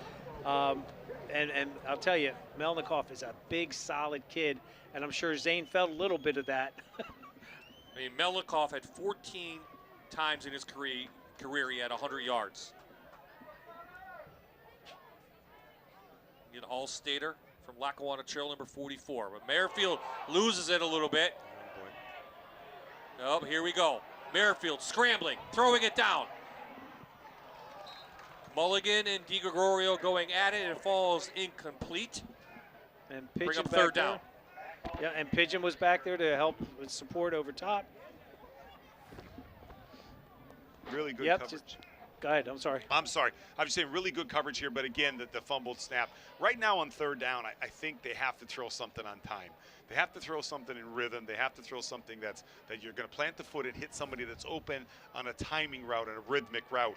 Because the scrambling around is sooner or later it's going to get you in trouble. You've said that, Coach. Yep. But having that X factor, even with the fumbled snap, that kind of throws the defense off too. It does. Okay, so third down. They're going to roll Merrifield out, and it is over the middle to Gianello, I think. No, Mulligan. They pick it up off the ground. Yeah. They say he did, and it is a Keystone College first down. Mulligan's first catch of the night. Yeah. They'll move the change. Consistent route all night, fellas. They're going a 3-by-1, and they're running a flood to the wide side where the inside guy, the closest receiver to the quarterback's running a flat. The second guy's running like a 12 and out. And the third guy's running almost like an inside 9 or a skinny post. And then now Merrifield has an ability to run and throw. Max headed to St. Joe's. He will not play football. So last high school game for number 1. Merrifield back. Pump fake. Trying to look down, but great coverage by Callahan on the far side. So Merrifield scrambled, just going to throw it out of bounds. That's going to be grounding. It's going to be grounding if he's out of the box. If he's not out of the box, They're not going to. I don't think they're going to call. Oh, is he? He did. Yeah, I don't know with the rules, but and again, did you see Janicevsky? Did you see him coming? Yeah. You better throw that ball. You better throw away. But what a close. That's a bullet. Intentional grounding on the Okay. quarterback. 5-yard penalty from the spot of the throw. There's Lost the it big down. mistake we were talking about. Like when you can't throw on time, now you're really put behind. Again, but the secondary coverage, I mean, they gave him a ton of time to throw, but the secondary had him covered like a blanket. And wow, when you see Zane Janicevsky coming at you like that, yeah, I'd throw it away too. There's Coach Pawarczyk. You see, he wants the intentional grounding. He got it, and the ball will be backed up now inside the 20-yard line at the 19 for the city. And first down, though, but it's first and a long. I bet you the linebacker coach, and I know the head coach at Bloomsburg right now is going to be very happy. But I bet you the linebacker coach is going to be thrilled to watch that close. When you could close like that, whether he's going to play linebacker or running back at the next level. But the head coach there is a linebacker guy, so he'll love to see Who's that. the defensive coach? The defensive coordinator is Coach Ross now. Ross from Misericordia. Yep. What another wonderful man, And right? he's Mark Ross, Mark Ross. So he'll love that to see that if he's going to play linebacker. I'd like to be a fly in the staff room when they're trying to fight offense or defense for Zane. For him, yeah, I'll tell you, he What a problem to have. He can do it. Yep. Once again, that was, again, I'm being repetitive. That was the drive route, but I think they did an out and go with Dolphin into the boundary there. They tried to get like a double move there, and they didn't get it. You hold your breath on every play now, waiting for something big to happen. Closing speed again. Yep. Who got it? Closing Janaszewski. speed, but not supposed to be in there, right? Well, the quarterback starts rolling, so I don't know. That's the problem. If he's going to start rolling, you think he's a runner, you have the right to That's go right. chase the runner. That's So that's probably an in-between play in the rules. See, And I don't know if they're. I mean, see, he's out of the box, but that's a tough call. But again, he did overshoot, and then he catches him from behind. that's what Coach Pewarczyk is screaming to. Who's that down there? That's Coach Prawl. That's Coach Evan Prawl. Prawl. Yep, And Evan Prawl. I think what Evan's trying to tell him is that he tackled him behind the line of scrimmage. If he tackled him above the line of scrimmage, then he tackled him on a roll. But if he tackles him behind the line of scrimmage, it means he shouldn't be there. But still a great play. You saw the closing Yeah. speed. I wasn't trying to be negative for On the Zane. defense. Yeah. 5 yards. Repeat second down. I don't know what they have at Bloomsburg, but I'm telling you, they got a linebacker coming if they want one, and obviously a tailback. But he looks like a perfect will linebacker in a college situation, And the way he runs and Coach closes. Sheptock led Bloomsburg in tackles as a linebacker. So He there- is Mr. Bloomsburg. So, yeah, it's- so yeah. I'm sure he's really excited. Coach Ross is super excited to be the defensive coordinator down there with types of players like Zane and the rest of these all-stars that are going to Bloom. Absolutely. And I don't know the rest of the coaching staff there, fellas, but I know those two men are such quality men. Good for kids, right? They'll be good for college kids. They'll stress the right things. I think that's a great situation at Bloomsburg right now. So it's just a 5-yard penalty. So really no harm, no foul. It's still 2nd and 22 for the city team. And can't blame Zane for playing the football. position. No. That's what he's used to. Timeout, I think City. Saw Coach Gallagher running down. Again, they have the formation set this way to the wide side with 3 receivers, but the back is into the boundary, so that might be tight end up the seam, tailback up the sideline. Right. If he's set this way, you would think they're going to roll this way with the quarterback, but when he's set away from the 3 receiver side, you might think now the back in the backfield is going to run a route out of the backfield. Obviously, Coach Gallagher has questions for the officials about the rules, and I think not knowing what is the discussion is. Yep. Bob, here comes that competitive side. Yep. You got 4-17. It's a 2-point game. game. Right, and again, we're here for a good cause. We're here to have high school Yes, kids we play are. football, but once again, everybody wants to win, right? So the competitive side is coming out in our coaches right now. Well, the 7,000 plus here have been entertained. There's no doubt about that. It definitely was worth the price of admission this evening. And again, all the proceeds go to, the Blind Association here up in Lackawanna County. Great cause. And again, the Lions Club, tremendous effort on their part organizing this game. But if we have a season like this and games like this every week, I don't know if I could take it. My hair might fall out, Bob. I don't know. I might grow hair. Where else would you rather be, guys, on a beautiful July night, though? Come on now, right? I mean, Well, Wildwood Crest wouldn't be so bad either. not bad either, right? Yeah, yeah. You can go there tomorrow. Yep. That's the great thing. Best thing about Wildwood Crest is my father-in-law pays for all the dinners. My father-in-law, so there I go. That's the good thing. All the dinners are on Coach Henges, so that's good for 4 days. I appreciate that. He knows how thankful I've been for many, many years. Okay, so after all that discussion, it still remains 2nd and 22. And the city's going to line up. And the clock will roll under 4:14 to play here in the 87th Dream game. And what a game it has been. Merrifield over the middle. Had McAndrew, didn't see him. Here's the scrambling. Let's see. He's going to throw it up to Dolphin. Yeah, Okay. try to get the Dolphin.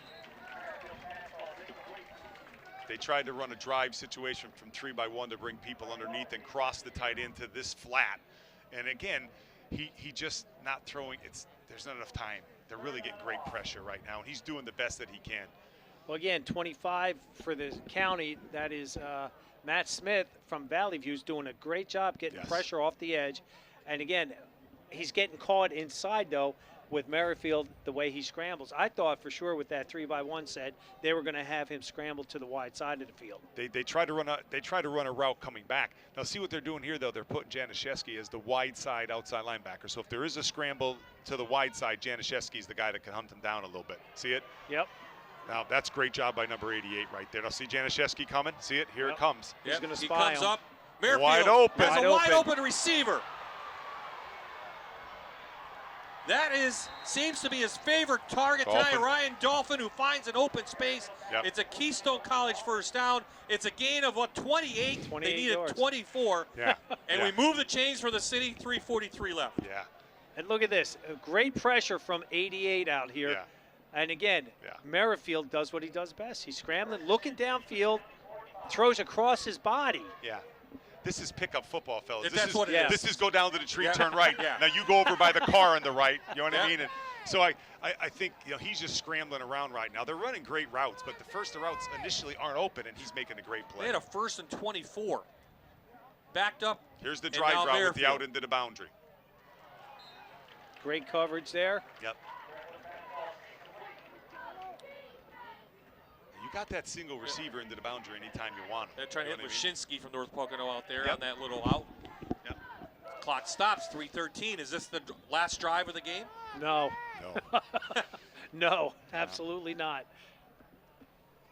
You have to like the city's chances to score right now. Yeah. With this much time in Merrifield running around. Just got a text from legendary coach Whitey Williams. Of course, led a couple teams, Mount Carmel to state champion. He says Patrick Mahomes. Yeah. That's what. Yep, absolutely. Yeah, that's a great call by Coach Williams. Yep. So Merrifield back over the middle, in and out of the hands of Melnikoff, lost concentration. Yep. That's the more Third contemporary call. Yeah, I just love saying Fran Tarkenton running around. Right? I just love saying that. You know what I mean? So I the Vikings, and it was my older brother's favorite team for a while, and I still love the Vikes and the purple. So I'm still going to go with Tarkenton, but Mahomes is the right call. That's the right call by Coach Williams. It's Well, the right call. we're trying to be modern, Yep. get to the kids. Yep. Yep. So both teams shuffling in and out offensive, defensive line. They're the guys, the big guys that are really taking a beating tonight. Yeah.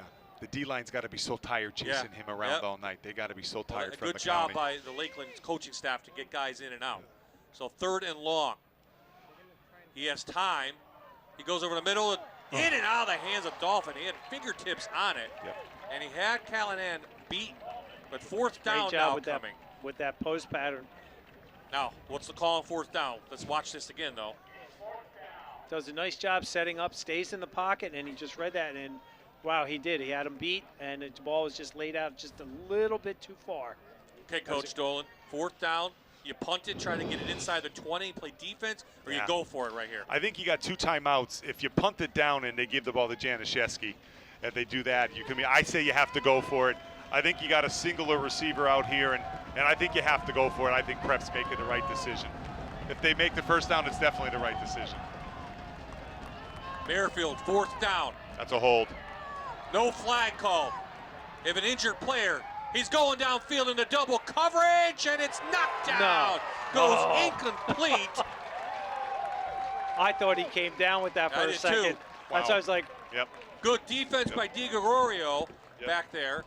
And Callahan, let's look at it again on 4th down. Yep. Look Watch at the the hold. Yeah, look at the hold Yeah. at the tackle. They didn't call it. They're I hope not he's calling okay. Is he okay? Yeah, He was Brian's injured? up. Yep. Okay, good. Good. Yeah, if he threw it over, it's tough to get by 2 guys out there. And that was Wolo on coverage from Mid-Valley. Yep. look at again. He is so cool under pressure back there. Tremendous. Listen, 2 timeouts. They're going to probably hand the ball off. You take 2 timeouts. They don't get the 3rd down. If they punt it, hey, it's coming right down to the end. The game is not over. They're here first. So a 2-point lead for the county team. Trying to make it 2 dream games in a row. They have not done that since 2001 and 2002. Januszewski. Oh, he only gets a yard. Good defense. That's Macheski, I think, in Dunmore. From Dunmore, we haven't called his number all night. Yep. Okay, so they're going to call the timeout on the 3rd down, or 2nd and 3rd down. But the county, if you don't have a better closer in our area than Januszewski to run the clock down at the end of the game, you don't have a better closer. You are correct. It's just going to take 1 run. I would think they're going to come back with the counter, where you're going to bring the guard and tackle from one side and move him to the other. Power or counter, I'm guessing counter, or if they get in that shotgun, look for the outside zone. Give him the ball. You got to give him the ball.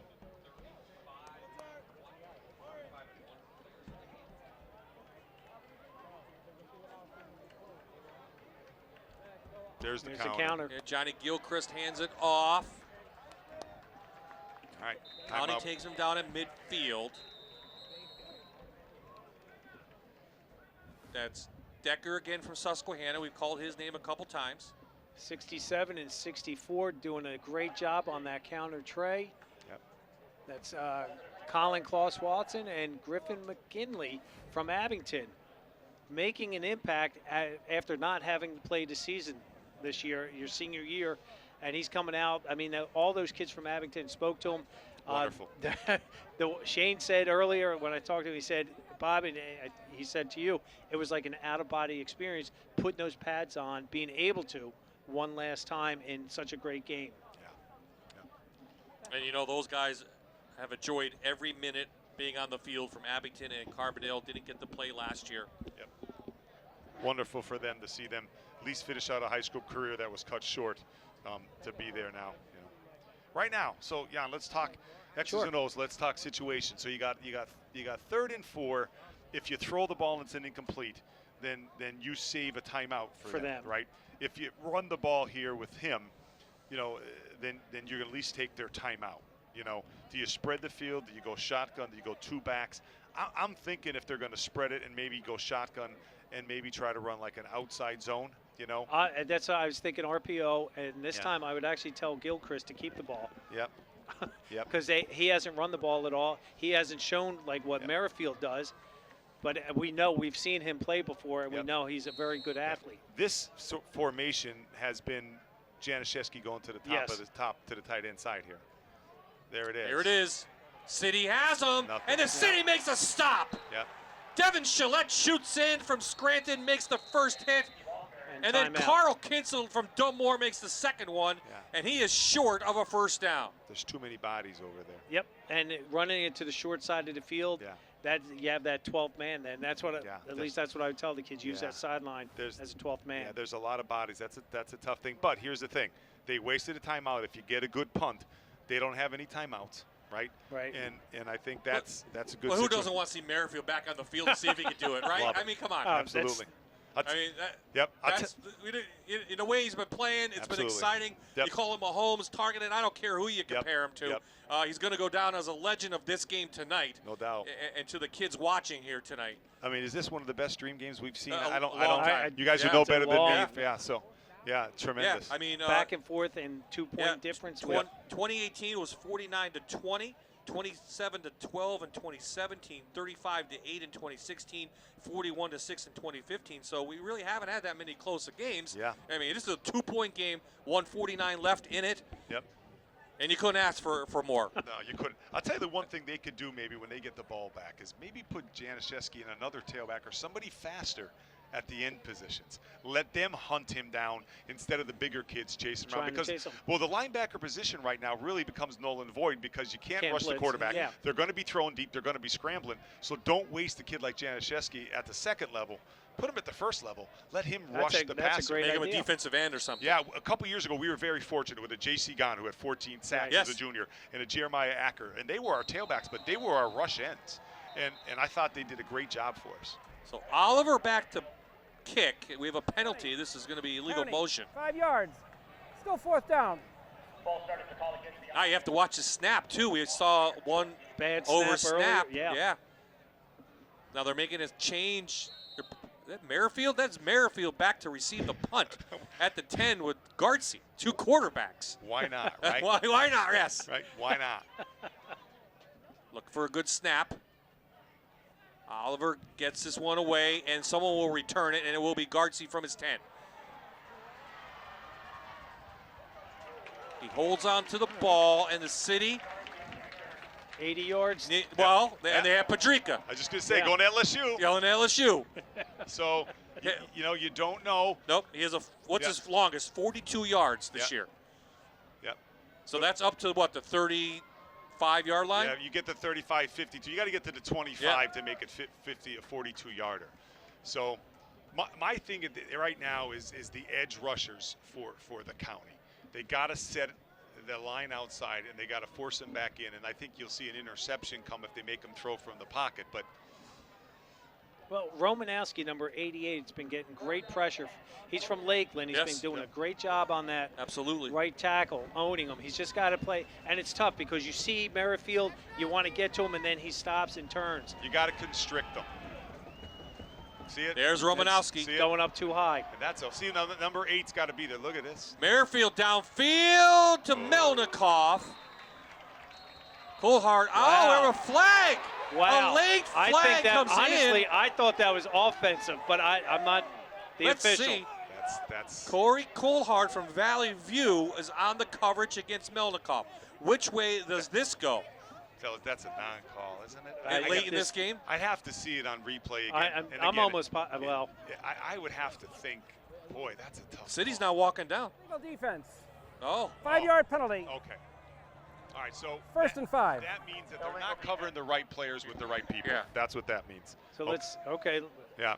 I'll tell you, I feel bad. I feel bad for my guy, Coach Prawl, down there, because every time he calls something, he is getting an earful. And I know you know Evan. Evan is salty. Yes. He's making the right calls. He's doing the right thing.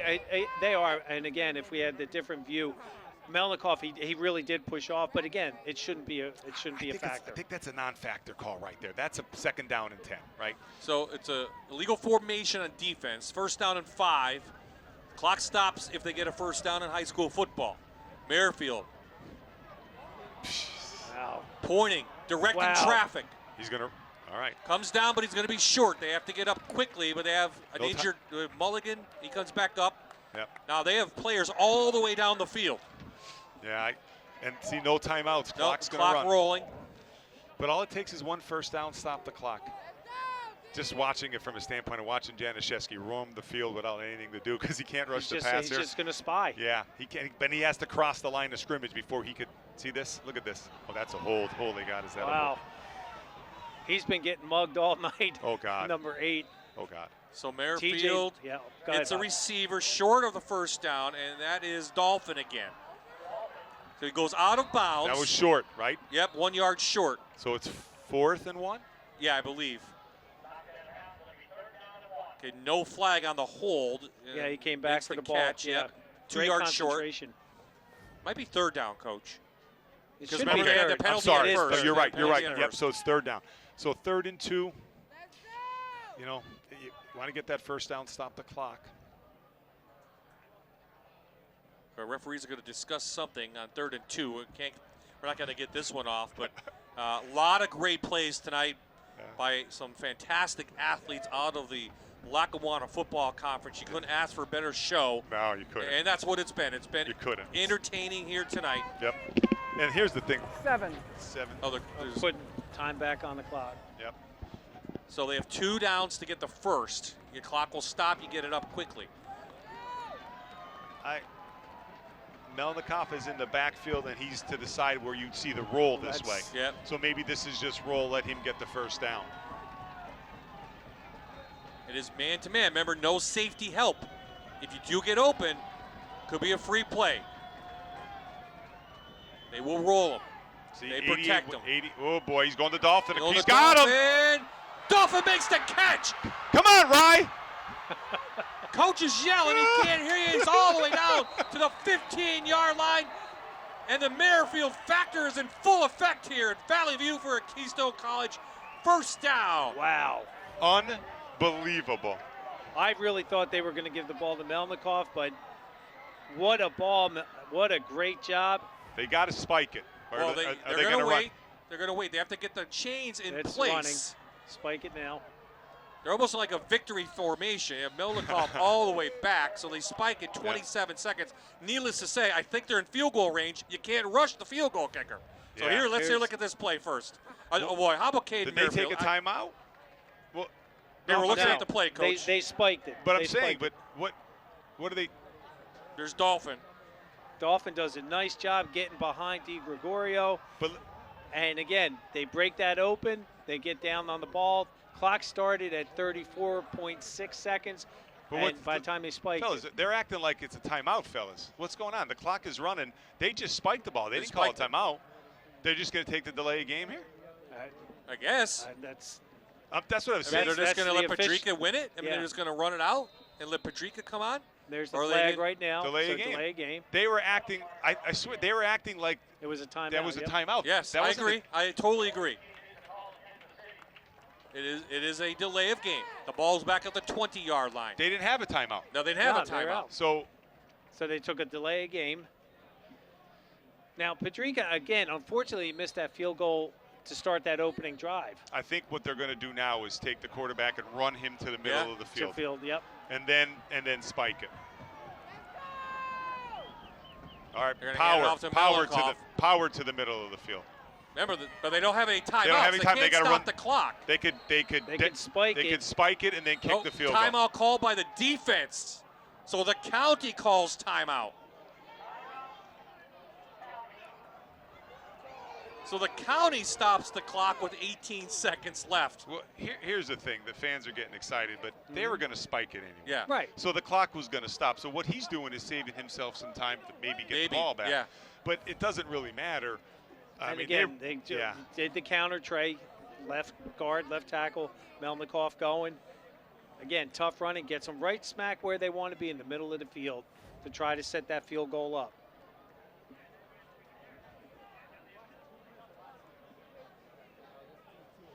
So it should be second down, right? So Caden Merrifield No. unofficially has over 300 'Cause he- yards passing. The wrong pass. They spiked it on first down. They spiked it on first down, excuse me. Right. So second down then was the delay The game. run. So it's third down. So what do you do now? Well, Padrika's on the field. You got to kick it now. You have to kick it now. Got to kick it now. And Because you can't rush. And you can't, right. And But if there's a bad snap, they're going to call it dead. Yep. Right. So you are, what, 17-yard line. Yep. So 34-yard field goal. 34-yard field goal, basically right down the middle, basically for the game. Right? Okay, the holder, I believe, is Patty Grady out of Scranton Prep. I preface this by saying that he's my cousin, so I hope that he holds the ball. More importantly, we got to make sure that who's snapping the ball. Yeah. So the snap is the key. Padrika for the win, for the possible win, from 34 yards out. Snap is good. Hold is good. Padrika's kick is no good. No good. Just short. It came up about a 2 yard short for the possible city win. Wow. Don't you feel for him? Oh, yeah, you do. You really do. Yep. Oh, my. Here we go, Here it right, is. looking right at it. Great camera work from our wonderful crew, and it went, it was wide. Had a little wide. Yeah. Just might have made it, not sure. Wide, right, and short. And there you see Coach Gallagher. What an effort. Consoling Peyton Padrika. Yeah. What an effort and what an honor for us to watch What's these this young game? kids Oh my gosh. play this game tonight, right? Unbelievable. Wasn't always pretty, right? Some Nope. mistakes and Nope. things, but boy, the effort and the attitude and what the kids did is tremendous. And this second half exploded for the excitement for these fans. And I haven't seen any of the fans leaving yet. No. How about this? How about wow, this? you got to clap for that, fellas. You got to What clap for a, what that. a great game. And again, for a great cause that these kids are learning right now that they can give back to their community. Tremendous. It's bigger than a win or loss on a scoreboard right. right now, and we have to teach our kids that. So the 87th Dream Game will go down as an instant classic. Here tonight, the final score, the county wins their second in a row. They beat the city 31-29.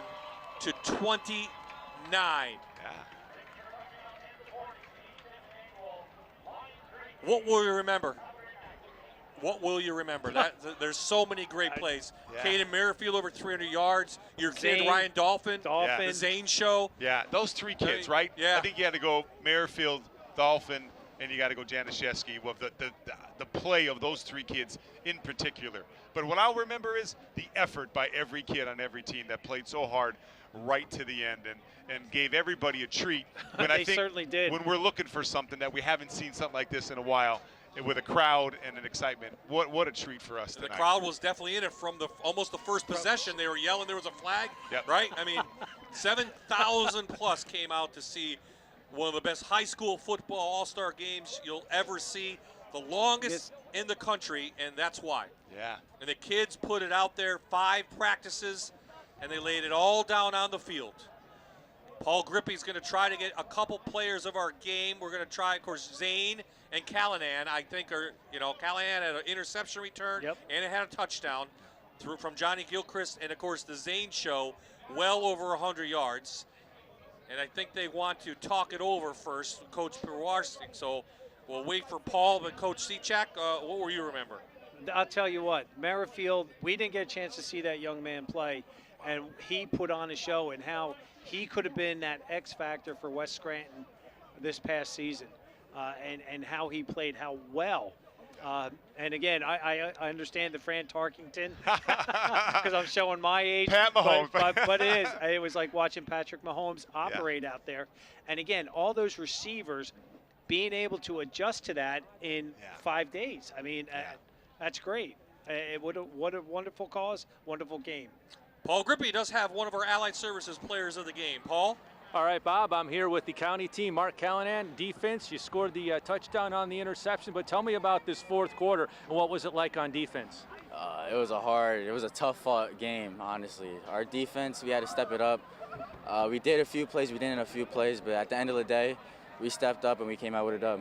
All right, this will be your last high school football game. What kind of memories you take? Oh, a lot. High school football was probably one of the best things that could ever happen in my life, honestly. It was just great. It was wholesome, and I will never forget it. All right, thank you so much. Congratulations, Mark Callahan, Allied Services Player of the Game.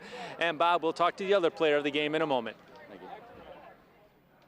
We trust Paul. Maybe we'll grab Zane real quick, but 12-7, I'll remind you, it was at the half. It was 12-7.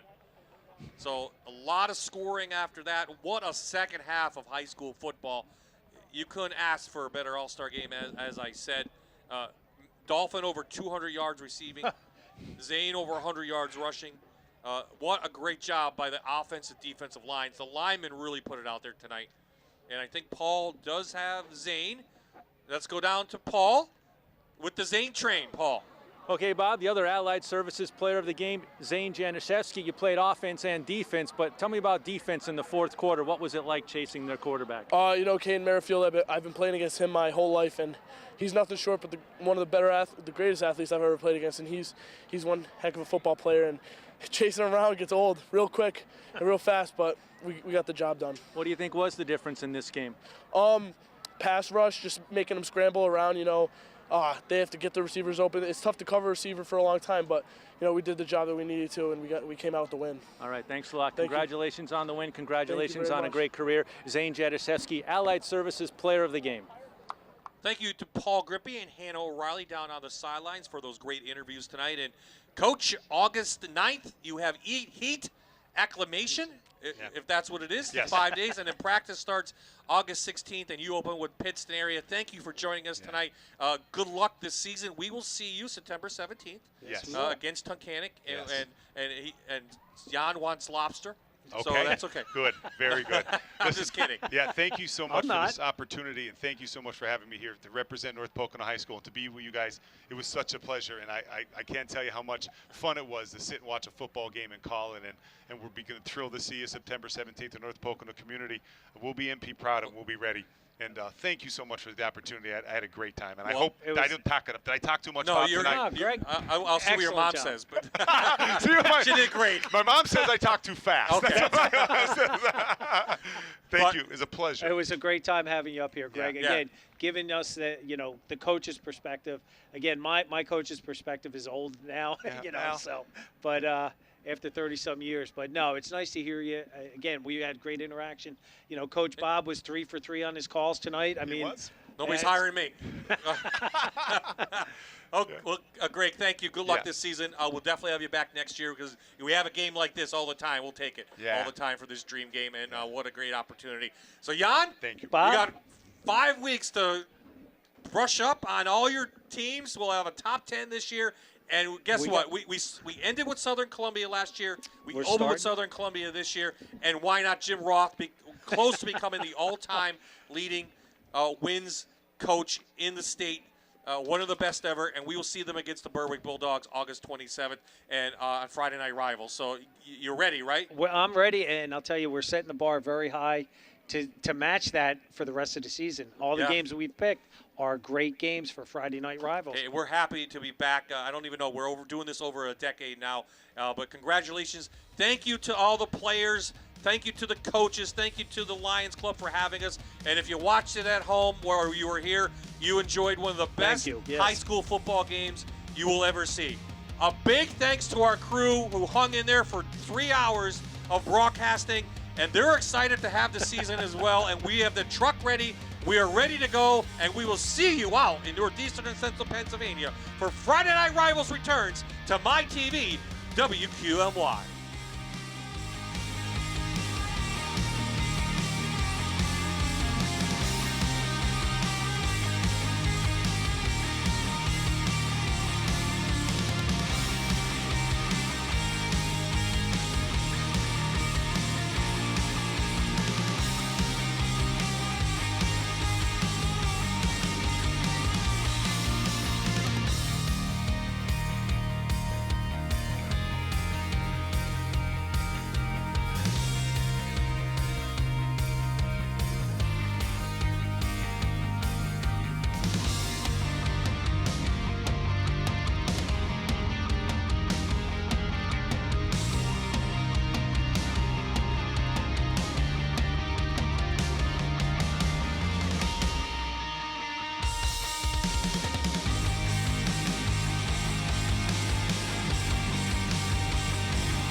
Watching a special presentation of Allied Services Friday Night Rivals, presented by Dixon City Hyundai and Performance Kia of the 87th Lions Club Dream Game.